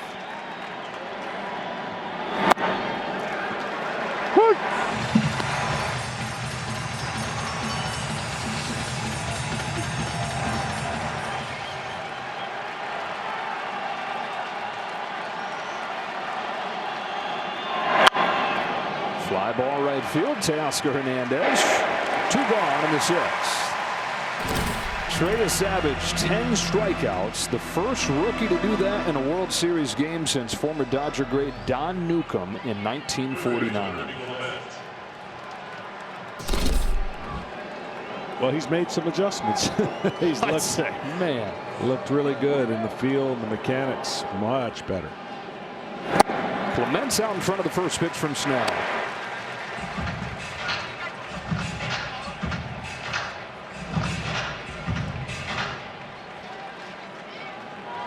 Ground out and a sac fly for Clement. Punches this one to first. Freddie Freeman, heck of a play. 1, 2, 3, 6th inning for Blake Snell.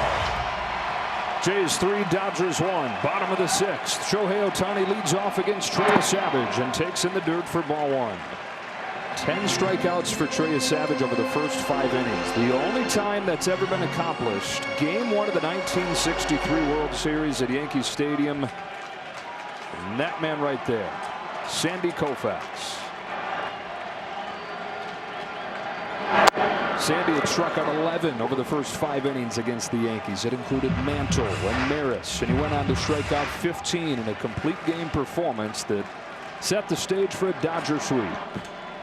Yesavage to Ohtani, gets a rip and a miss, and it's 1-2.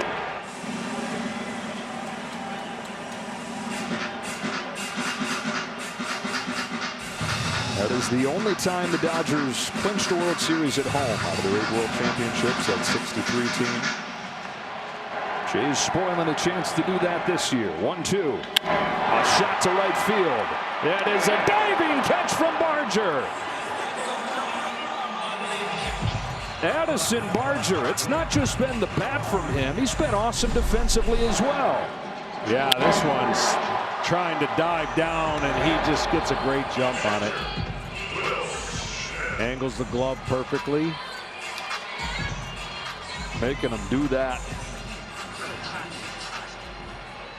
Trey Yesavage can do no wrong. They're either missing or they're hitting it, and his defense making plays for him. Smith. Strike 1. You know, the strikeouts prior to tonight, and even with tonight, because Blake Snell has 6 of them, almost even in this series. So these teams are putting the ball in play at the same rate. The average on balls in play significantly better for the Blue Jays. Part of that is a credit to their defense, taking hits away from the Dodgers. Yeah, and they're a different style of offense. Dodgers really do slug. They're looking to slug.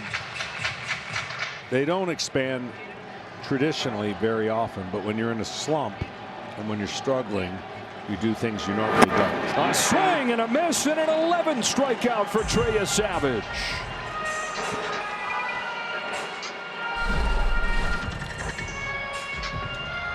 That just bites down, and like I said, you do things like Smith. Smith doesn't swing too often at pitches like that.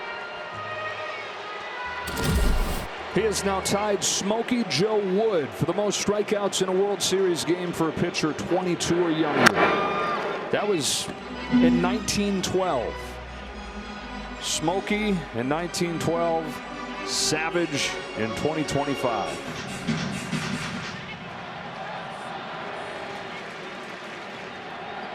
The 0-1 to Mookie Betts. In for strike 2.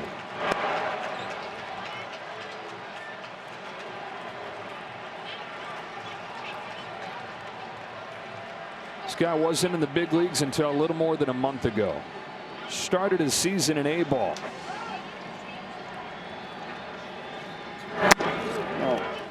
He's finishing it with history in the World Series.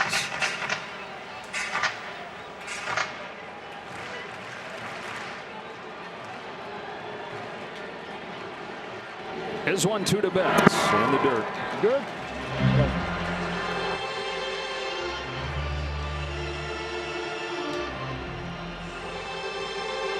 Body language and results. I think that's what John Snyder's going to be looking at really closely, on how much longer he lets his young pitcher face this Dodgers lineup. Oh, Buddy Warman in that Blue Jays bullpen. His 2-2. Bouncing ball left side. Ernie Clement's got an easy one. 1-2-3, 6th inning for Trey Yesavage. Absolute dominance at Dodger Stadium. In Game 5 of the World Series, he struck out 11. Beyond belief for just about anybody. I don't know, Mom and Dad, Dave and Cheryl, maybe they saw it coming. Welcome back to the 2025 World Series on Fox, presented by Capital One. Blue Jays with 2 home runs, 3 pitches into this game, and an insurance run in the 4th. They lead 3-1 as Blake Snell comes home to Addison Barger. They start the 7th inning, misses inside with his first pitch. Well, mission accomplished in his ability to bear down and get deep into this game. Yeah, he's giving him a chance. The offense has just been stymied.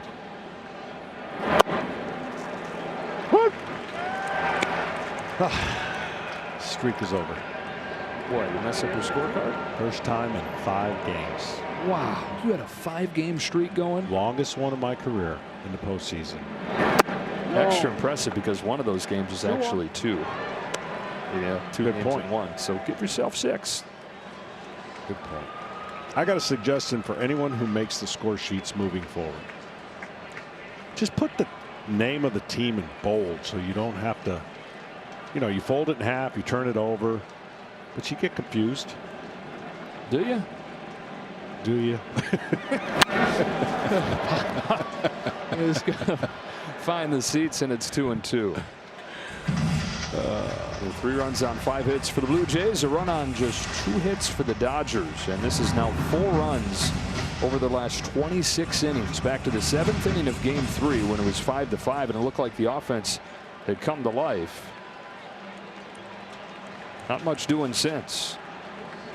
2-2 to Barger. Punches one left side. It's going to find its way into left field. Muncy was over towards the hole, and Barger snuck it by him for a leadoff single. He has reached base all 3 times in this Game 5. If tonight's game ends in a walk-off, Capital One will donate an additional $10,000 to the Jackie Robinson Foundation as part of the Capital One walk-off program. To date, Capital One has donated more than $1 million to the foundation to support its programs and initiatives. Jays fans are saying we'll put together $10,000 together so we don't have to have Capital One do that on a walk-off. So that would mean a Dodger win in this 5th game. Leadoff man aboard. Counter from left for the ball. 1 ball, no strikes.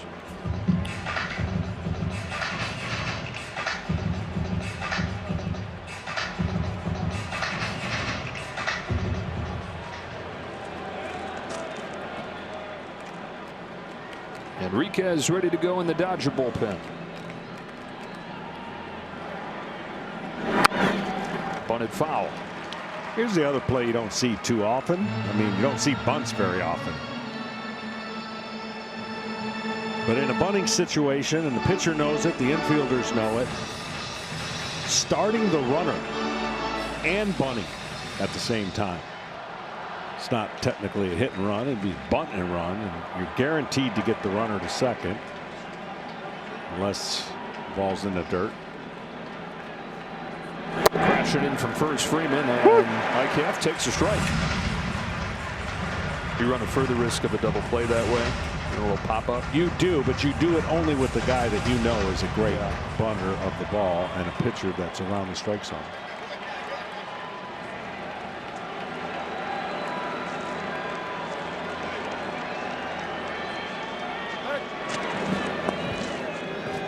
The reason he did that, see if the intel of the hitter at the plate would give away anything. I doubt he'll be bunting here with 2 strikes. Still looking for his first hit of the World Series. Connor Falefa 0 for 14. That one gets away, and Barger will get second anyways.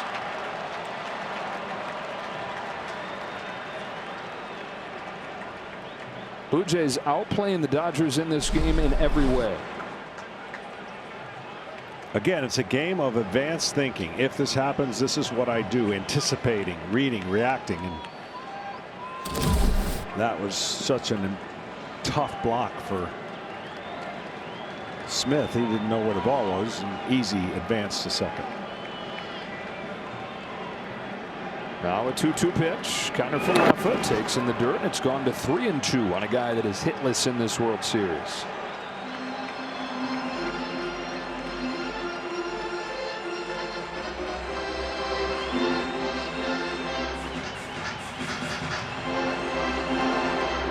Enriquez ready for the top of the order, likely. 3 hitters away, or 2 hitters away. Barger at second, nobody out. The payoff pitch. Bouncing ball left side. Betts is there. Running throw in time. Runner stays at second. MLB Together is baseball's platform embodying the sport's commitment to philanthropic causes and mental wellness efforts by teams, players, and the league. To learn more, please visit MLBtogether.com.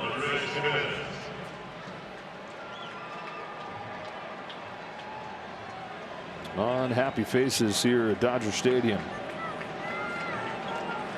50,000 plus.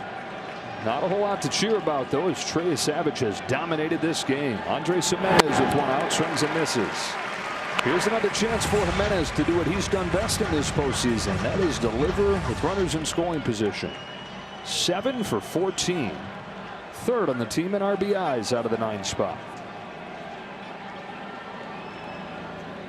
Snell's attacked him with fastballs tonight, struck him out both times.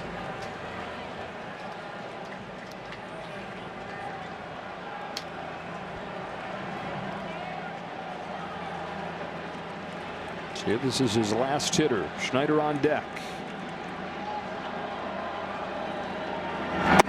Whoa. Ball 2.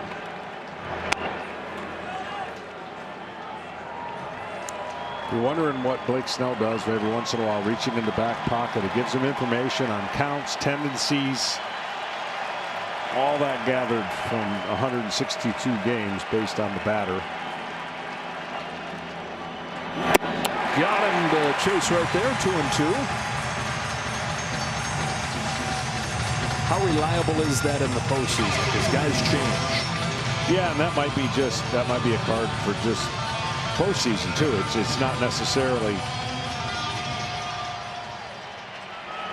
but I think it's a good reliance to know the tendencies of hitters. They don't vary too often.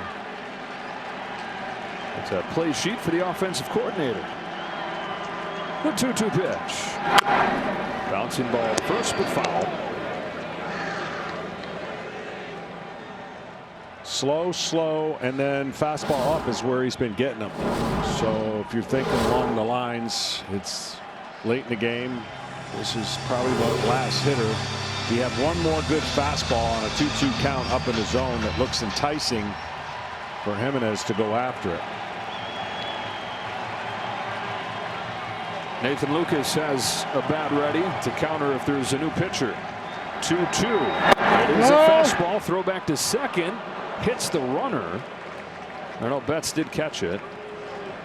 I don't like that by Will Smith right there, because now all you're doing is you're possibly taking a strike away on a 2-2 pitch with the chance of picking off a guy at second. I don't know if it's worth the risk. So 3 balls and 2 strikes on the 9-hitter. Popped out of his hand, and his 4th walk of the game will set it up for the top of the order and likely end his night. No, Mark Pryor instead. Yeah, that's to buy a little time. I don't know if they would rather face Lucas here. Yeah, so I guess the question is Snell against Schneider or Henriquez against Lucas. Right, and I think that's going to be just a pulse check right now and see where he's at and understand that Lucas will come into the game if they take him out. Let's get a quick word from Google Cloud. Does a little hop bring a little luck? Catch the game like never before with AI from Google Cloud. Boy, you sure would love a double play here with Vladimir Guerrero Jr. waiting on deck. Yeah, that likely to happen on a changeup away if he gets into a situation to utilize. The aggressiveness of Snyder was no more evident than the first pitch of the game. Solo home run. Strikeout and a walk since then. 2 on with 1 out in the 7th. Jays by 2. Started him with a change. Strike 1.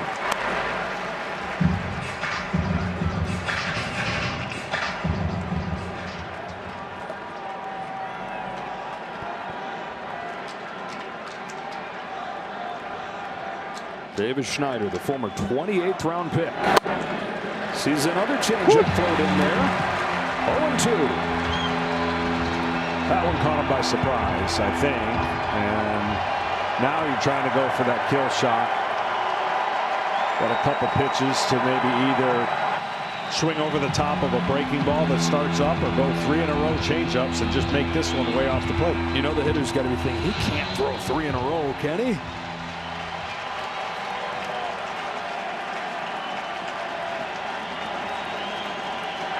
see what he chooses. On an 0-2.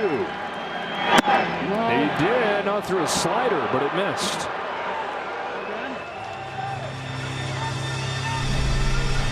The thought here is you're going to see him swing over the top of a slider. He could get on his tippy toes trying to get that call.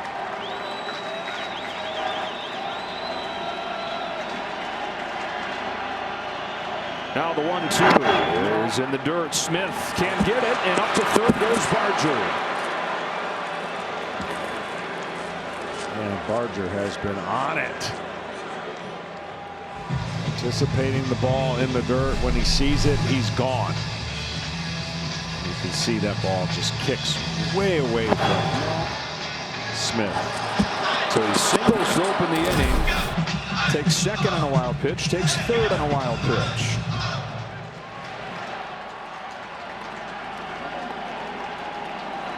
Two balls and 2 strikes on Schneider. Snell comes home from 0-2 to 3-2. With Vlad Jr. looming on deck. Now, who would have thought you lose George Springer, you come back to win game 4, and then in game 5 it's the guy that slides up into the leadoff spot in his place that starts it with a home run and now tries to squeeze the last drop out of Blake Snell. Most pitches he's thrown in 3 years. The 116th. A 3-2 to Davis Schneider. Got him with a change.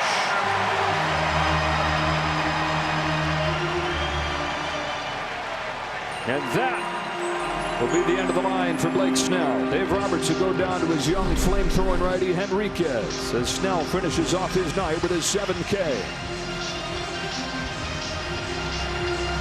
The Blue Jays with a 2-run lead and runners at first and third looking for insurance and looking for a 3-2 World Series lead. Night finish. Book still open though for Blake Snell. Frustrated with this outing. 3 runs, 2 of them coming on the first 3 pitches of the game on home runs. This is the guy that hit one of them, Vlad Jr. Edgardo Henriquez on to face him. Upstairs to the first pitch. Gained trust in what he did in the 18-inning game when he had 2 scoreless innings. Throws hard, but that doesn't matter to Guerrero. You better locate it. Another home run, a walk, and a double play ground out. First and third, 2 away. 2-run lead for Toronto. Henriquez comes home. A swing and a miss on a high fastball.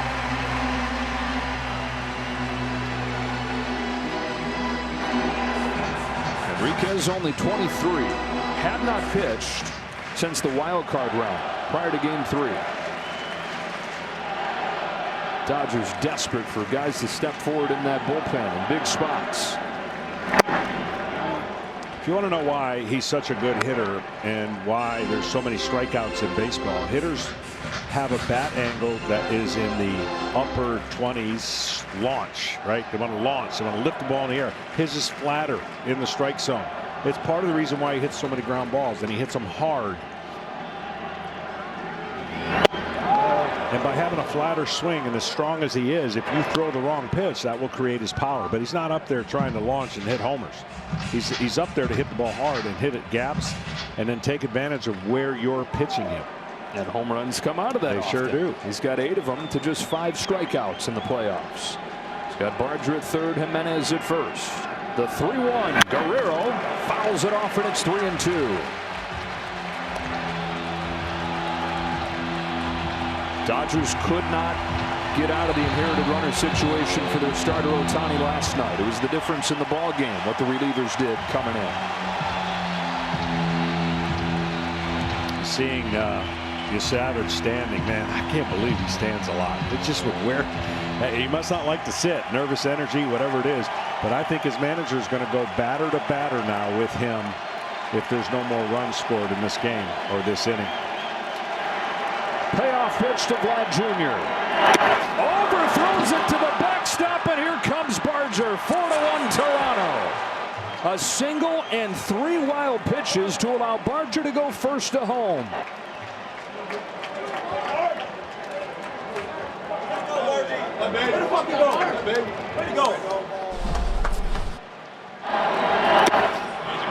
That was not your typical Dodgers inning. But the fear of making a great pitch to a great hitter, and the feeling that a manager has when he watches a runner go first, second, third, home without a hit. And so first and second for Bichette. The Dodgers over the first 142 innings pitched in this postseason had 3 wild pitches. They have 3 in this inning alone. It's crazy.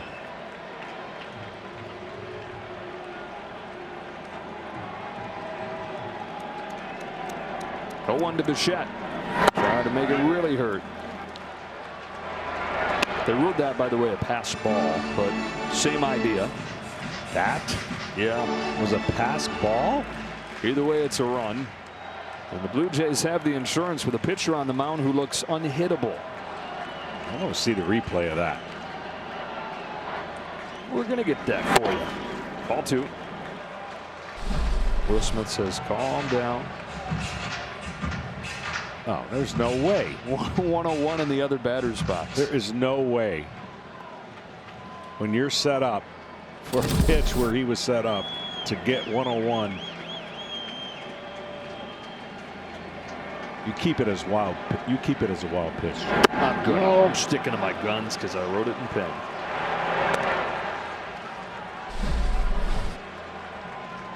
I mean, there's just no way. You're not supposed to catch a ball in the left-handed batter's box. Triple digits, no less. 3 balls and a strike on Bichette. Jimenez at second, Guerrero at first. Here it comes. Shot to right field, a base hit. Here comes Jimenez. Hernandez's throw heads for third. It is not in time, and it's 5-1. And the Blue Jays have another multi-run inning.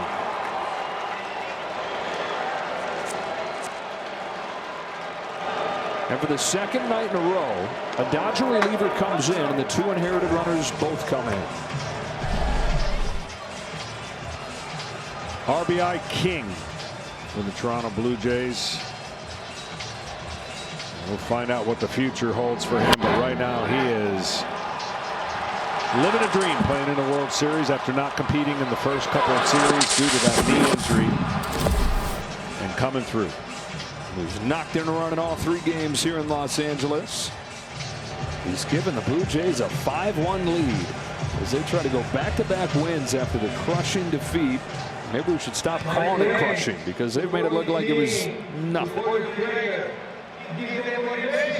Game 6, one way or another, is going to be this matchup. This is why this game is so important for the Blue Jays. They're looking at facing Yamamoto, fresh off his complete game that I know you've said is as impressive a performance as you've ever watched in the playoffs. And you've seen some good ones. Yeah, no, he was in the strike zone. He was nasty. He just absolutely took the bats out of their hands and dominated that game.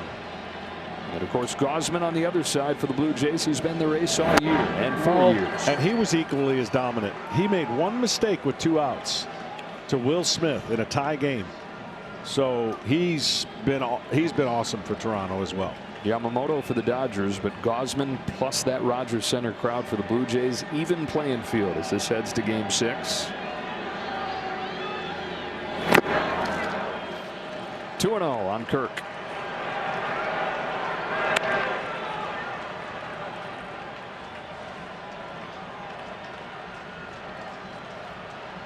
The one thing about this inning, and it may knock out Yesavage because of the delay, right? Plus they got a couple runs, but that delay in this late in the game really impacts a pitcher when you're running out of gas a little bit, and he doesn't have exactly experience of 200+ innings. We'll see what they choose to do when this inning comes to the bottom half. Anthony Banda is ready for the Dodgers as this has gone to 3-0 on Kirk. Enriquez looking for his first out. Not going to find it here. And not going to get a chance to find it again. Left-handed batting Dalton Varsho's coming to the plate. Anthony Banda's coming in. The Jays have scored twice more here in the 7th. They lead it 5-1. World Baseball Classic is around the corner. It's only played once every 3 years. It'll be next March on Fox. Aaron Judge suits up for Team USA for the first time. Big jumper will catch. Bobby Witt Jr. part of that as well. Dalton Varsho to the plate here in Game 5 of the World Series. A 5-1 lead for the Toronto Blue Jays as Edgardo Enriquez is the latest to come in and let inherited runners come in to score. This is a bases loaded situation that Anthony Banda inherits. Out of the 3 times we've seen this situation in the World Series, 8 of the 9 runs have come in.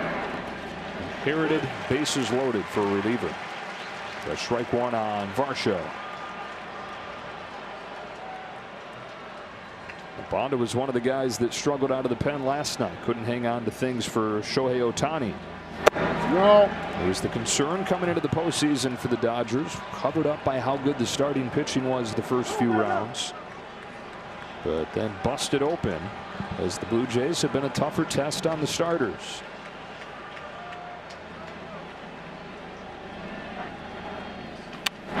Ground ball to second. Tommy Edman will shuffle it off to second to end the inning. Trey Yesavage with 11 strikeouts in this game, matching his career high that he set against the New York Yankees in the division series. How about that? 11 Ks against the Yankees in the division series, 11 Ks against the Dodgers, the defending champion in the World Series. Freddie Freeman leads off. And is quickly down 0-2. It's impressive. It's a long layoff. I'm sure they're going batter to batter, you would think, and ride this hot arm as long as they can. But to come out there and do this after that wait, I'm impressed. Most pitches that he's thrown in the postseason, 87 through 94 in his last start of the regular season. He's got a new left fielder, Miles Straw, in for Davis Schneider, tightening up that defense that's already good. 1-2 to Freeman. There's a dozen for Trey Yesavage. Well, what this shows me is John Snyder is looking at the results more than he's looking at anything else. I told you before, you got to throw away stats and tendencies when you're in a 1-game. Obviously, you got to win 2, but you're in a 1-game situation where your pitcher is having a moment.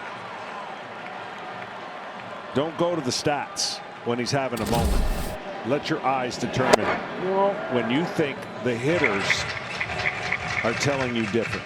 And John Schneider says that he's learned his lesson in that regard. He said his first couple postseasons, he lost about a month worth of sleep, sitting there laying awake about not trusting his eyes, not trusting his gut, going with the numbers, going with a script. Said I was just gripping that wheel too tight to the formula, and committed himself to trusting people and trusting his eyes this time around. Teoscar Hernandez slaps it foul, and it's 1-2. Down to Tom Verducci. Joe, it really is amazing when you think he began this year pitching against the Jupiter Hammerheads in front of 327 people. Here we are at World Series Game 5. He's seeing the Dodgers, the highest scoring team in the National League, for the second time in 5 days. This is going to be an infield hit for Teoscar Hernandez. And Joe, he has obtained 23 swings and misses tonight. That is the most in a World Series game since those things have been tracked since 2008. We are looking at a true World Series prodigy. Recapturing what he had against the Yankees in the division series. Doing to the Yankees what a young Josh Beckett did at the age of 23 in the World Series in 2003, clinching that at the Yankee Stadium. Hey, speaking of Josh Beckett, saw him today at the golf course. Did you really? Yeah. Well, was he dominant in that World Series? Yeah. My goodness. As a youngster. No balls and a strike on Tommy Edman. 0 for 2. Fouls it into the glove. Strike 2. Continues to get ahead even at 99 pitches. He's just in rhythm, and there's been no stress. And that's the beautiful thing about when you're in rhythm and you don't have to deal with a lot of stress. Stress causes you to be more firm with your pitches, to be more perfect with your pitches, and therefore more tension. Only one at bat tonight with a runner in scoring position. Yeah, that's why he's out there. And Even that hit right there, obviously a little infield hit. It'd be different if he got it laced to left field and guys start timing him up. One of only 3 hits in this game for LA. Edman takes it in the dirt, and the count evens 2-2. Grew up on the family farm outside of Philadelphia, Boyerstown, Pennsylvania. Didn't really get into baseball until he was in high school. More interested in playing outdoors. Pretty good career choice he picked. 2-2. Popped out of his hand, and the count goes 4. Dominguez and Fluharty both ready for John Schneider. It would likely be Fluharty for Muncy.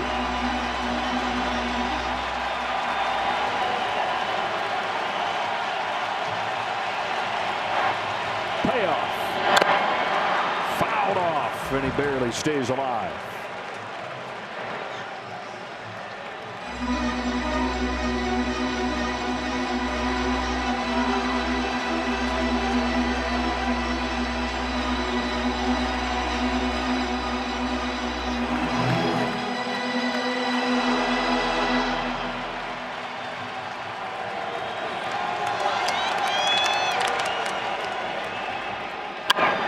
Chopper to third, Clement to second, over to first, double play, a World Series masterpiece. About a month and a half ago, nobody outside of the most diehard Blue Jays fans or prospect fans would have known the name Trey Yesavage. Everybody going to know him now. 12 strikeouts in Game 5 of the World Series, and he holds the defending champions to just a run over 7 innings. He's never going to forget that game, and neither are the fans of the Toronto Blue Jays. And his manager, to your point, showed what he had learned and what he was willing to stick out. Yeah, 5-1 lead, but how many times have we seen a lead turn around just because you're supposed to take somebody out and the next guy's coming in and he ain't ready or he's not good? That right there says it all. The past, future, and the future that's just arrived.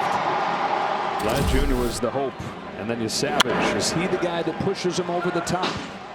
Talk all about the offense, but starting pitching going the way of the Blue Jays, that could be the last thing that tips this series in their advantage.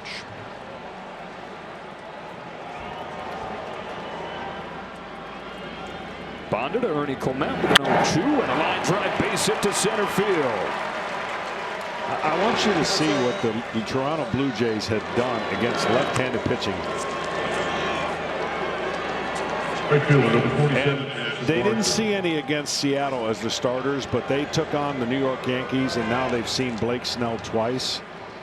It's pretty impressive. If the score holds, they'll go to 7-1 in the 8 games against left-handed starters in these playoffs. 19 runs.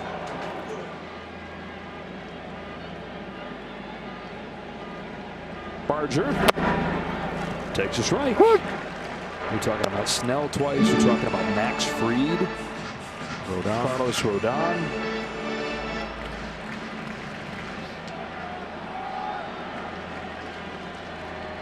Barger's been on all 3 times in this game. Couple singles and a walk. Got 0-2 here. Time's out.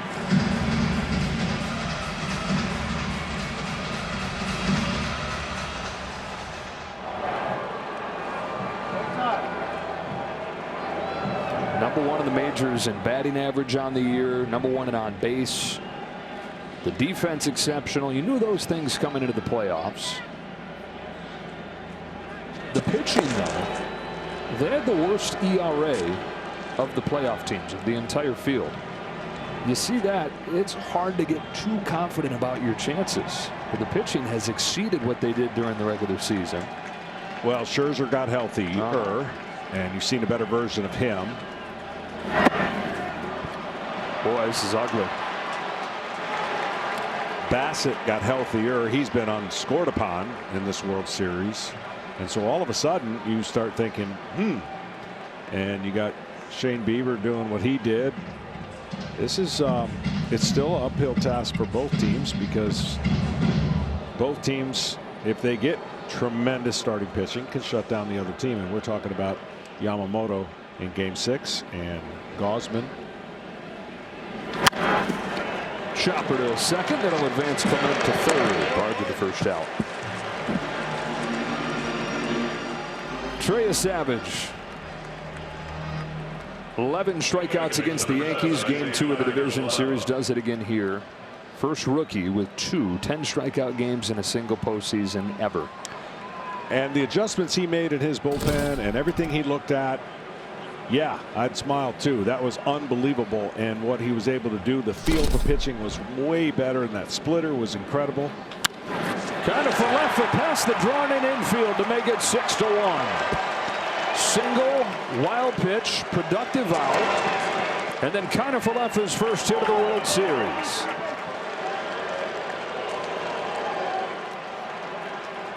It was Game 5 last year where the Dodgers hoisted the trophy, took advantage of the Yankees' defensive lapses. It's Game 5 of the World Series this year where their own mistakes helped the Blue Jays pile on.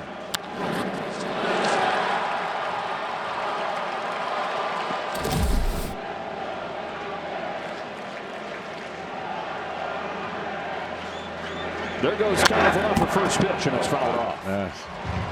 He would love to have that swing back and take. It was an easy stolen base. Now these 5 runs the Jays now lead by. The way the Dodger offense is going feels like 50. It does, and somebody's going to have to crack the code in that lineup and get hot at the absolute right time now. Shallow left field. Here comes Alex Call. Jimenez out number 2.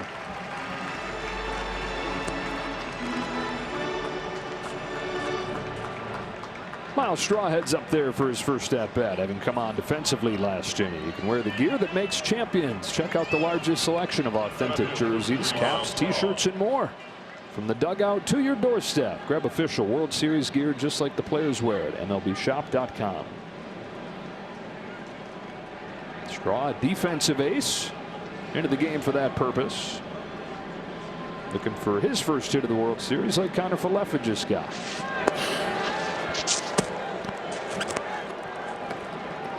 Former Astro, former Guardian, and now to the Blue Jays. Miles Straw out of St. John's River Community College. Junior college walk-on once upon a time.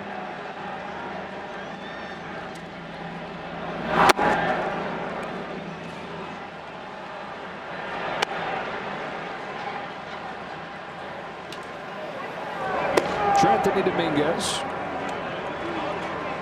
Dodgers have the bottom of the order due up.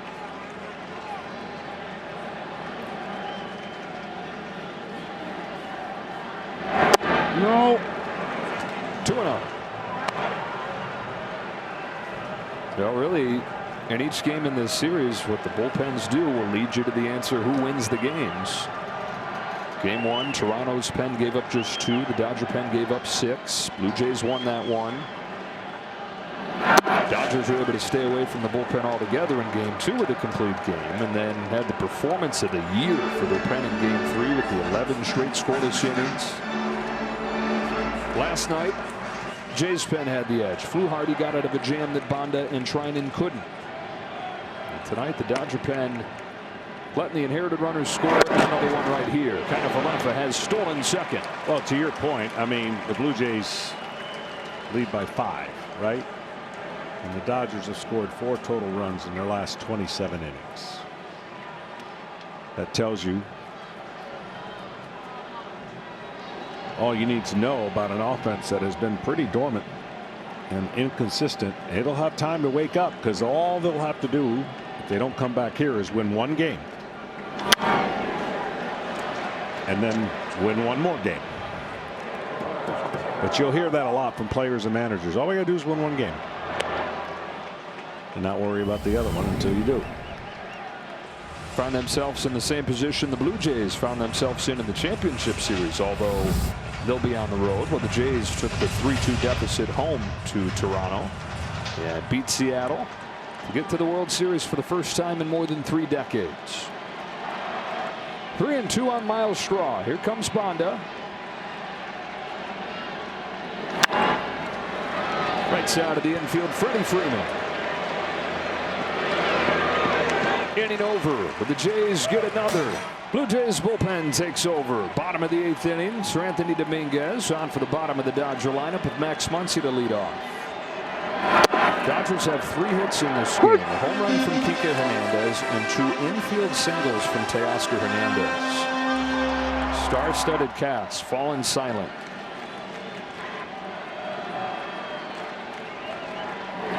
We came into this World Series talking about the Dodgers figuring it out down the stretch, that for a lot of this year it wasn't pretty. And this is opening up some memories of that. From early July through early September, a full 2-month stretch, their offense was 27th in the majors. Ground ball right side. Vlad Jr.'s got it. High flip over to Dominguez for the first out. Start Saturday strong with the undefeated top-ranked Ohio State Buckeyes facing off against Penn State at the Horseshoe, all starting at 10 a.m. Eastern with Big Noon kickoff. It's live from Columbus, and then it's Penn State, Ohio State. Big Noon Saturday on Fox. And part of Big Noon, Matt Leinart, diehard Dodger fan. And that guy next to him. One away for Kike Hernandez.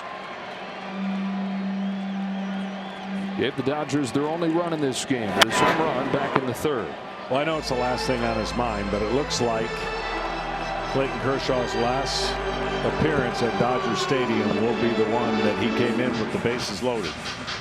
Being that this is it for him doesn't mean he won't pitch or could not pitch in Toronto, but it appears that he will end his career, unbelievable career, and his last outing will be in relief with the bases loaded.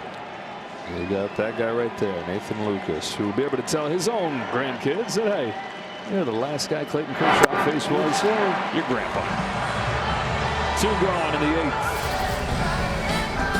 Hall of Fame career by every measure.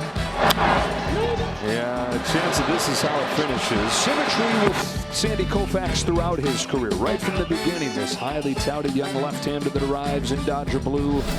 And he'll cap it with symmetry with Koufax as well, who ended his own career in the World Series. That's so beautiful that Sandy is here to see it all. It's amazing. I mean, he embodies what this organization is. Well, it's like when he talks, everything stops. People just like, they lean in.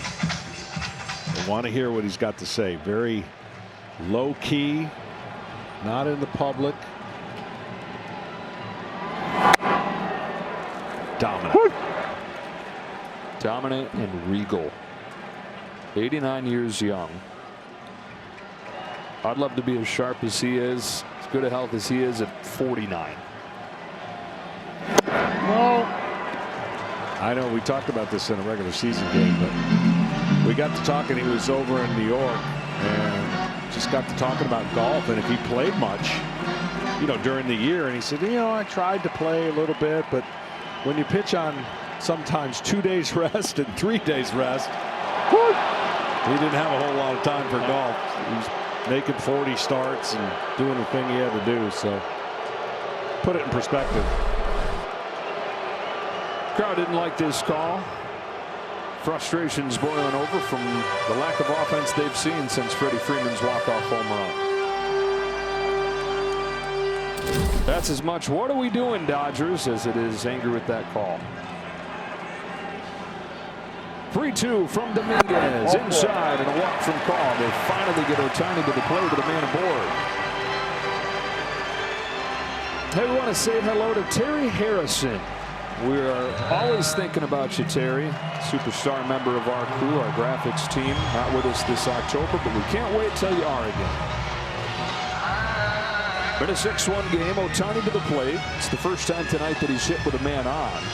And it's only the 7th time that he's hit with a man on is 26 times up. Last time there was a mound meeting. Yeah. And the very next pitch, there was a home run. So I'm wondering what this mound meeting and reminding him of probably throwing a first pitch split and making sure that he gets the ball away. So we'll see how he responds. But That turned into an 18-inning beauty. If you're trying to figure out what the mound visit was last time based on what he did, then the message would have been put the ball as middle as you can and see how far you can hit it. Because it was right on a tee the very first pitch.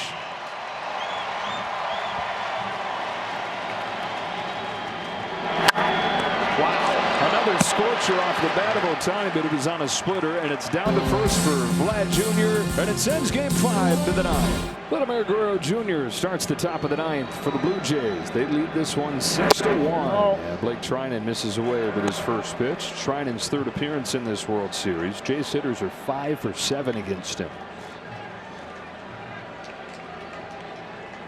For Guerrero, a home run and 2 walks today, continuing his marvelous postseason. Coming up when the game finishes, stay tuned for the post-game show on Fox and over on FS1 with KB, Alex, Poppy, and Derek. It's presented by Strauss. And then the scene shifts back to Toronto. What a scene it will be. After game 1, walking out of there, is that Sunday night? I mean, it was like they were ready to start the championship parade right then. It was such a party. And they were just hoping that they would have a chance to see their team again when they left for the series 1-1. They're going to get it. They might have 20,000 there on their off day. 26,000 there for the watch party. Trying it on a comebacker to get Guerrero. Ready to drop in the bet. Heads back there. First out of the 9th. Your team, your players, baseball your way. Follow all the World Series action on the app, the #1 app for live baseball. Extra day of rest for George Springer. Do they get him back in the lineup? Have not needed him. The 2 games without him, they're 2-0. Certainly will take him if they can get him, though. Bichette. The tricky thing is that it puts Bichette back in the field. It diminishes your defense. It also diminishes, you would figure, Bo at the plate. It looked like he was going to possibly pinch run if Bichette gets on. There's something, you know, he's got a helmet on. Looks like he would pinch run. Seems crazy.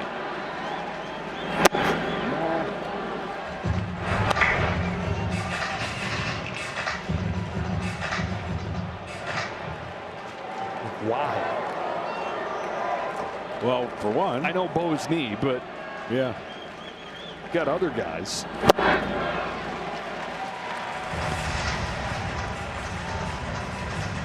And it's not like it matters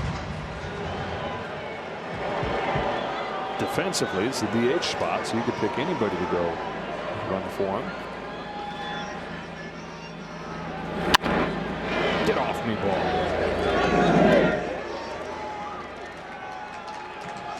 Check in with Kenny. Talking to John Schneider before the game, his sense was that George Springer, if he entered this game tonight one way or the other, it wasn't going to get worse, the injury. And it wasn't going to get necessarily better holding him out. So maybe this is simply a case of the Jays wanting to see where he is, Springer wanting to see where he is. Remember, he ran around today before the game. He hit off the velocity machine. They said he was going to hit in the cage tonight. So this could simply be a matter of him feeling good enough to give it a try. Yeah, and we asked him, Kenny, you know, because at that point the lineup wasn't out. We said, hey, if we see the lineup come out and he's not in, is it safe to assume he decided let's just get him one more day and the off day so he's ready for game 6? And Schneider said, I considered that, but came around to say, no, this is the World Series. If George says he's ready and can be in there, he's going to be in there. Bounce it a second, Edmund to get the shot. George will head back down into the dugout. Stay tuned. Number 30. You can imagine the roar that he'll hear from that Toronto crowd. He's leading off game 6. Six to 1 in game 5. Here's Kirk.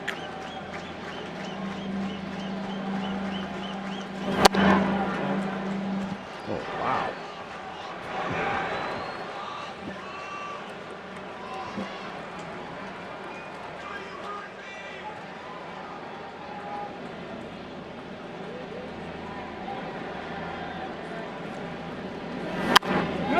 On the ground to first. Freddie Freeman will take it himself. Blake Trinan with his first scoreless relief inning of this World Series. 6-1, last chance for the Dodgers. 2, 3, and 4 headed up. Jays on the verge of a 3-2 series lead. And man, if you had seen this coming back this spring, you'd be sitting pretty right now. Dodgers were the favorites. By midsummer, people thought Blue Jays, okay, maybe there's something there. By the start of September, odds getting better. Today, this is coming into the day right there. It's really hard to do what the Dodgers are trying to do. No team in the National League has won it all back-to-back seasons since the Big Red Machine in the 1970s. No team at all has done it since the Yankees, 98 through 2000. Jeff Hoffman. John Schneider not taking any chances here with a 5-run lead. His closer's in. 2, 3, and 4 coming up. Ball 1 on Will Smith.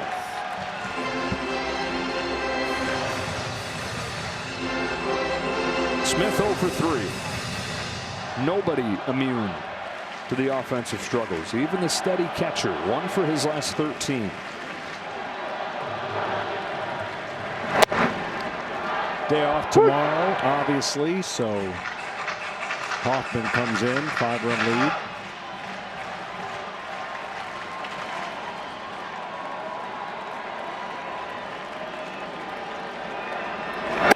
Well, 2 balls, 1 strike.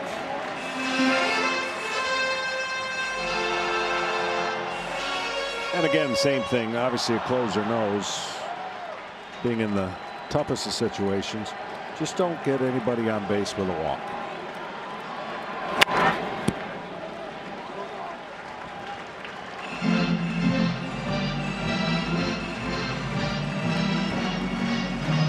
Two and 2 on Smith. Dodger offense, stars at the top, even with the lineup change. Different night, same story. Top 4 guys 0 for 12, 7 Ks. They ran into Trey Yesavage tonight. The 12th strikeout game in World Series history. The first one since Orlando El Duque Hernandez did it for the Yankees against the Mets in 2000. He lost that game.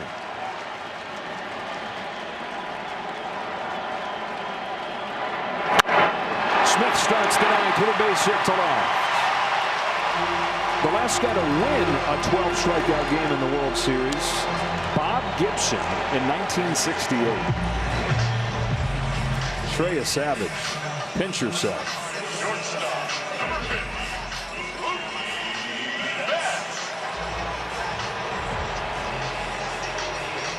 Betts 0 for 3 and 3 for 22 in the World Series.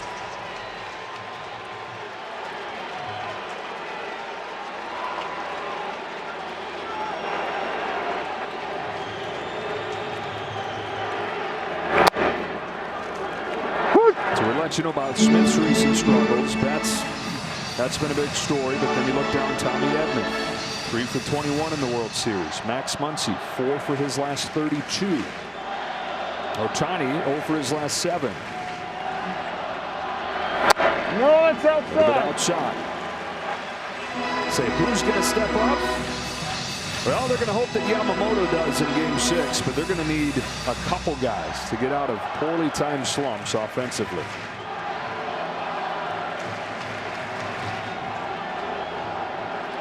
1-1 to Betts. Check foul. And as good as Yamamoto is, it's not like Kevin Gausman is a pushover. 255 in this postseason. Retired 17 in a row before he ran into trouble late in Game 2. 6 2/3. 3 runs allowed in defeat.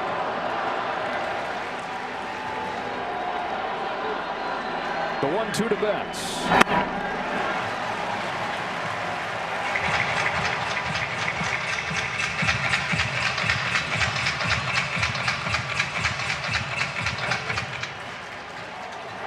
Yeah, it's safe to say that if that stat we just showed, 1 through 4, doesn't change dramatically, Dodgers will not repeat.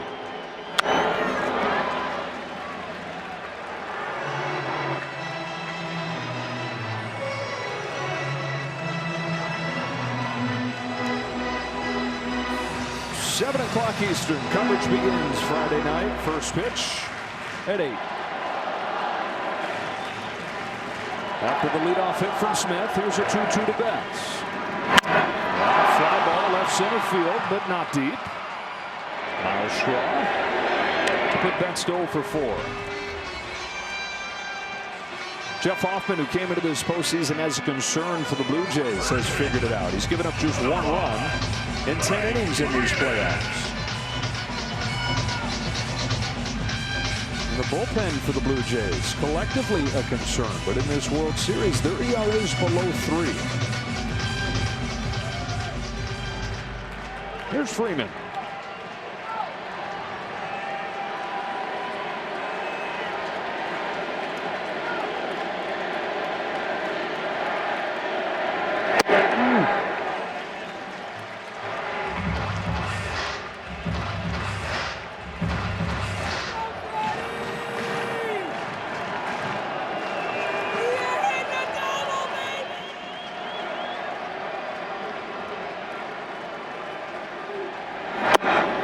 Came into this World Series talking about the opposite paths these teams took through the championship series. Dodgers sweeping, Jays having to play 7 games.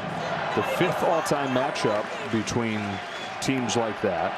And again, the team that did the sweeping has never won the World Series that followed. Yeah, that still blows me away. I mean, we've seen and heard a lot of different stats, and this is what they're talking about. Not only did they not win, collectively, they only won 2 games. So now 4-19 all time. Man. Hoffman's 2-1 to Freeman. 2-2. Got to be something to it. Well, I've always said that now the Dodgers are a little bit more used to the layoff with the new playoff system. It's the layoff. You know, you take care of business, and you got, in some cases, 9 days off. 2 gone in the 9th inning of Game 5. Your hitters get out of sync. It doesn't really affect the pitching. I would love to know. We won't have time for it now. Maybe we'll show you in Toronto. I'd love to know what those team batting averages were in the World Series on the teams that did not win after sweeping. 2 days, and we will have that. Tune in Game 6 in Toronto. Is that a tease? If I've ever heard one. Here's Teoscar Hernandez. Got 2 infield singles in this game. 2 of the 4 hits for LA.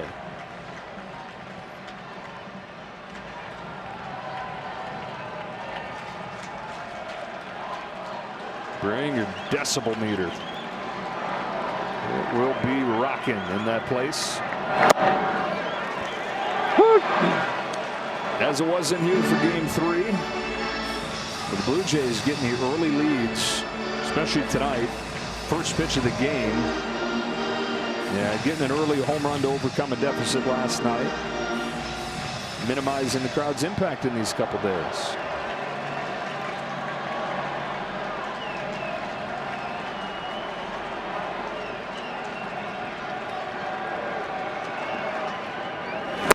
No. Just missed.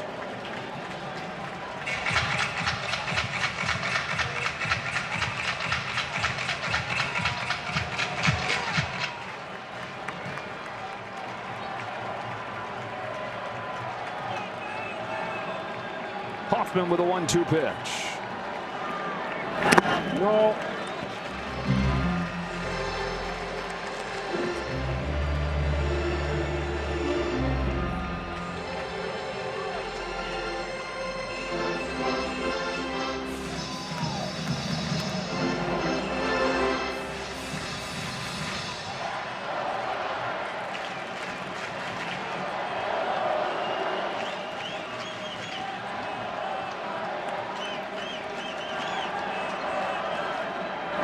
And the Blue Jays are headed home, 1 win from a championship.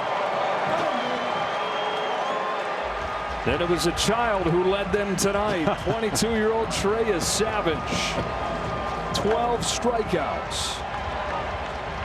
Only the 12th time in World Series history somebody's done that.